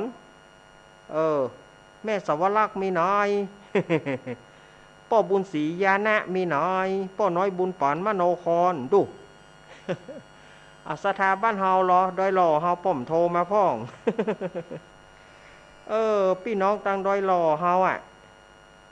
หาละเฮาจะบัดจัดแล้วเด้อให้ไปแต่เนอะคราวนี้นะให้เปิดเผาแต่ละบ้านเฮามีสักคนเนี่ยแล้วให้เปิดแต่เนอะเฮาบ่มาจัดให้เลยนะ เจริญปอนไว้สาครับพี่ครับน้องเบี้ยวเนาะได้ก็คือกำลังใจตุ้ลุงยองไปนะครับน้องเบี้ยวว่าไปเลยนี่ก็เจ้านี่ก็โทรไปคือกำลังใจเปิ้ลโซดๆเลยครับแต่ว่าเจ้าครับครับเจ้าก็โทรไปคือกำลังใจเปิ้ลครับผมเปิ้ลก็กำลังพักผ่อนเปิ้ลผมมีแห้งครับก็เอ็นดูเปิ้ลอยู่ครับเนาะเพราะว่าออกรายงานแล้วก็คือกำลังใจเปิ้ลโดยแล้วก็ได้ก็คือกำลังใจทุกปีเดินทางทั้งไปและกลับนะครับเนาะครับขอบคุณน้องเบี้ยวเนอะแรงคือกำลังใจเจด้วยเด้อเด้อคือกำลังใจเจด้วยเด้อครับเจครับผมครับน้องเบี้ยวธีรวุฒิมาดเมืองวันนั้นเปิดไปเปโคซกเปิดกำไม้2ตัวก็แล้ววันนั้นนะว่าเครื่องมี2เครื่องเปิดก็เลยกำไม้ถึง2ตัวนะน้องเบี้ยว ว่าน้องเบี้ยวขอยืมตวงแล้ววะ ขอตวงกับเฮือ ว่าเล่นน้องเบี้ยวในเนอะ เจริญพร จ้าลุงเนน แม่โบพาดรอบสอง แม่ก็ขอให้มันดูมันยองอยู่สบายก็หายไวๆเนอะ อ้าวแม่ว่าไปเลย ขอให้คุณพระคุณเจ้าพระพุทธพระธรรมพระสงฆ์พระรักษาทรงยองตัวขอให้คนหายดีไวๆเนอะไปปีกมาจัดรายการด้วยนะดูลุงเนอะต้องตั้งใจนะเจ้า สาธุแม่บัวพัดแม่บัวพัดกุลันนะอันนี้ก็แม่ศูนย์น้อยแม่ศูนย์น้อยอำเภอฝางแม่บัวพัดโอ้แม่บัวพัดเนอะงวดหน้านี่มีการมีงานก็นะบอกกล้วยกาล่างสุกกันเนาะ บอกกล้วยกาล่างสุกก็เอามาเถอะเนอะเต้าเขาแล้วนี่ม่วนนะพวกบอกกล้วยกามาตาลเนาะ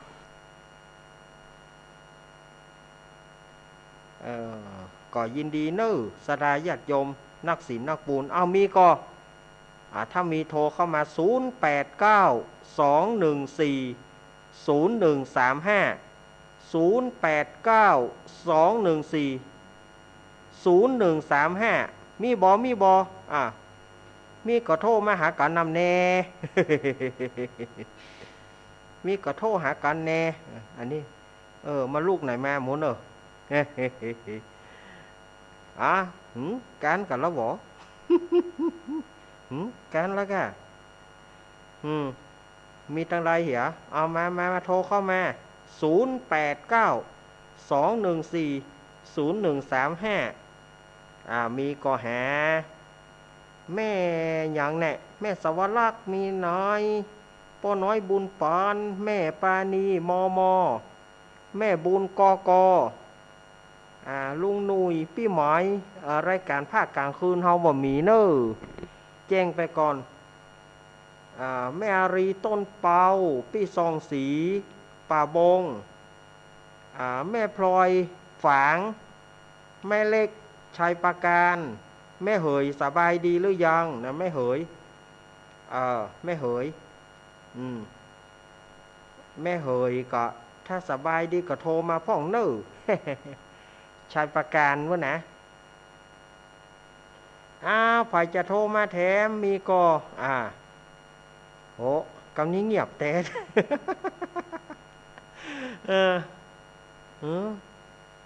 กำนี้เงียบแต่แกมีแต่น่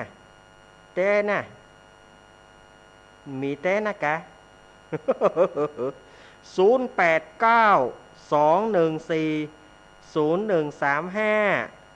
0892140135โอ้มีเต้luônนี่โอ้กำนี้เงียบเต้ เจ๊กะเดี๋ยวก่อนเช็คก่อน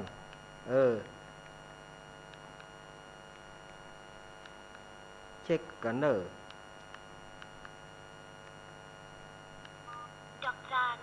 ได้อยู่นี่ใจได้อยู่รู้แปลว่าเปิ้นวางสายได้บ่ฮู้เนอะวางเฮือตมาบัดสนิทเปิงละจะเริญปอนสาเจ้าจากตังใดแม่น้อยบ้านตาโทกตำบลตรงผายอำเภอเมืองลำปางโอ้แม่น้อยบ้านตาโทกเนาะตำบลต้งผายต้งฝายอำเภอเมืองลำปางอีแม่ว่าจะได้หาแม่น้อยเจ้าเบิดแล้วว่าได้โทรหาทหารเน้น่ะก่อยแม่กันจะเจ้าละเนี่ยก่อยแม่บ่โทรมาลูกกันหัวมือปอกแปมแล้วอีแม่บ่โทรมาลูกเปิดกำลังใจนะกำลังใจเนาะจ้า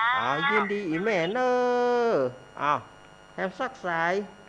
ไผจะโทรหาตมาตอนอยู่เนอะสักสาย2 สายประมาณสัก2 สาย0892140135เจริญพรนมัสการเจ้าจากตังใดแม่จากบ้านบุญเกิดตำบลพระบาทอำเภอ วัดลำปางเจ้าแม่ชื่อแม่หยังฮะชื่อคำซุกเจ้า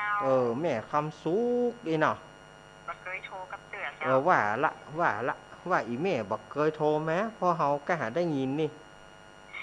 เจ้าอีแม่ว่าใดฮะ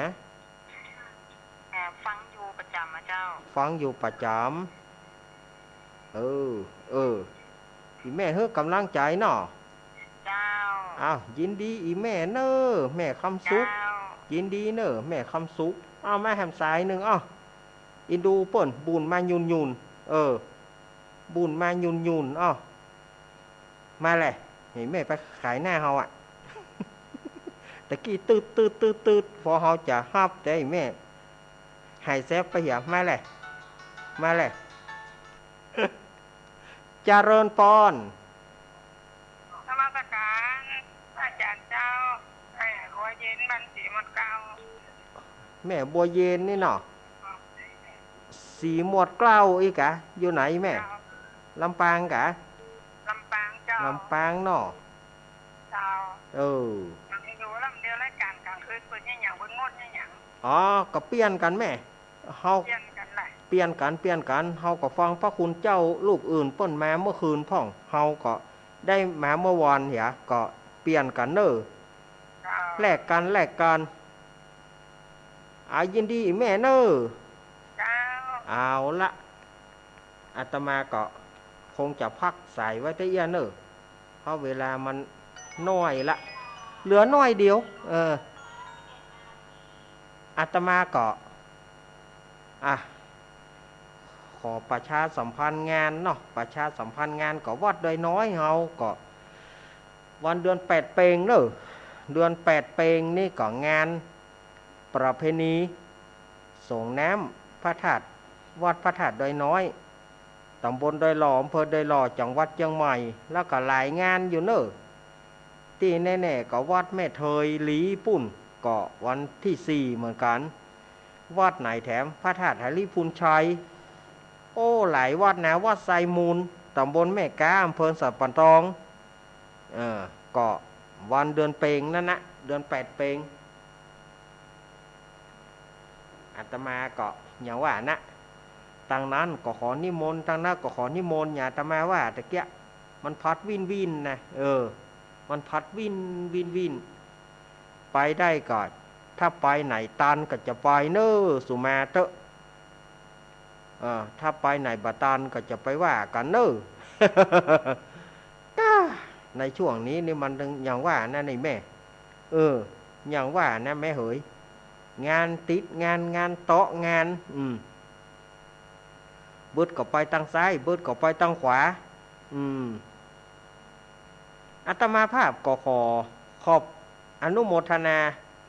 ขอบคุณศรัทธาญาติโยมแล้วก็ขอบคุณทุกสถานีเนอะอาตมาคิดว่าเมื่อวานนี้อาจจะบ่มีคนฟังแต่ว่าเมื่อวานภาคกลางวันก็ญาติโยมก็ปากันฟังกันอุ่นหนาฝาข้างอาตมาภาพก็กึดบ่ถึงคาดบ่ถึงโดยเฉพาะอย่างยิ่งพี่น้องฝางแม่อายชัยประการพี่น้องลำปางพี่น้องลำปางที่โทรหาอาตมาวันนี้แล้วก็หลายๆที่โทรหาอาตมาวันนี้นะบ่ใช่เฉพาะกับบ้านอื่นอีแม่โทรมาบอกว่ากาน้อยใจเหมือนกันลูกนี่นะแม่ไปน้อยใจเนอะอาตมาก็ขอบคุณกู้ท่านนะแต่ว่ามันเป็นรายการใหม่ที่อาตมาจัดภาคกลางวันเป็นรายการของตัวเก่าแล้วมันเป็นรายการใหม่รายการที่เริ่มใหม่วันนี้วันต่อไปก็คงจะดีขึ้นนักกว่านี้อังการหน้าก่อยมาปะกันแถมอังการนี้อาตมาภาพก็คงจะได้ละวางไว้สวะไว้ตะอีก่อน วันนี้ท่านผู้กอง ก็จัดบ่ได้เตเนอร์ท่านผู้กองเพราะว่าสถานีวิทยุห้วยตองซักเฮายังบ่ดีเตื้อท่านผู้กองชัยพรพิมพ์สมุทรแต่ว่าอีดูเปิ้นมาบ่ได้เสียเวลาเปิ้นช่วงนี้ ถ้าจะได้ท่านผู้กองโทรหาเจก่อนเนอะเพื่อเจมาเช็คพอถ้าว่าได้บ่ได้เพื่อเจแจ้งกับท่านผู้กองเอา นอถ้าเจเจว่าได้ละท่านผู้กองก็มาได้ถ้าว่าเจเจว่าเนี่ยบ่ได้เตื้อท่านผู้กองก็ต้องมาเตื้อ อินดูท่านผู้กองบ่ใช่หยังอาตมานี่มันเสี่ยงรายการอาตมาภาพก่อสถานีต่างๆก็ตัดไปเป็นรายการของเปิ่นไปเนาะภาคเมื่อคืนบื้นก็ญาติโยมที่ฮับของวัดแม่ขจารฮับของแม่ขจารโมเดิร์นเรดิโอก็ฟังทางท่านพระครูปรัตนณัฐพงศ์ทิตวุฒศิริกับน้องนายชินดานัยใส่ใจเนอเมื่อค่ำบื้นแล้วก็2 ทุ่มก็จะเป็นพระคุณเจ้าอันนี้ก็รายการใหม่ของเปิ้นท่านพระคุณเจ้าเปิ้นจะมาแทนอาตมาภาคกลางคืนวันนี้อาตมาภาพก็หมดเวลาอาตมาละอาตมาภาพก็ขอนำรายการอำลาจากสถาญาติโยมไปก่อนผิดใดพลาดใดกรรมอันใดอาตมาผิดพลาดไปขอสุมาอภัยเนอเอาไว้วันต่อไปรายการก็คงจะดีขึ้นมันเป็นรายการใหม่เนาะรายการใหม่มันอาจจะบ่เข้าตีเข้าทางเตื้อวันนี้อาตมาภาพขออวยพรให้ศรัทธาญาติโยมอยู่ดีมีสุขอยู่ดีกินหวานตาลต้อมเหมือนกันจุปุจุคนเนอจัตตารโรธรรมาวัฏันติอายุวโนสุขังพระลังขอเจริญพร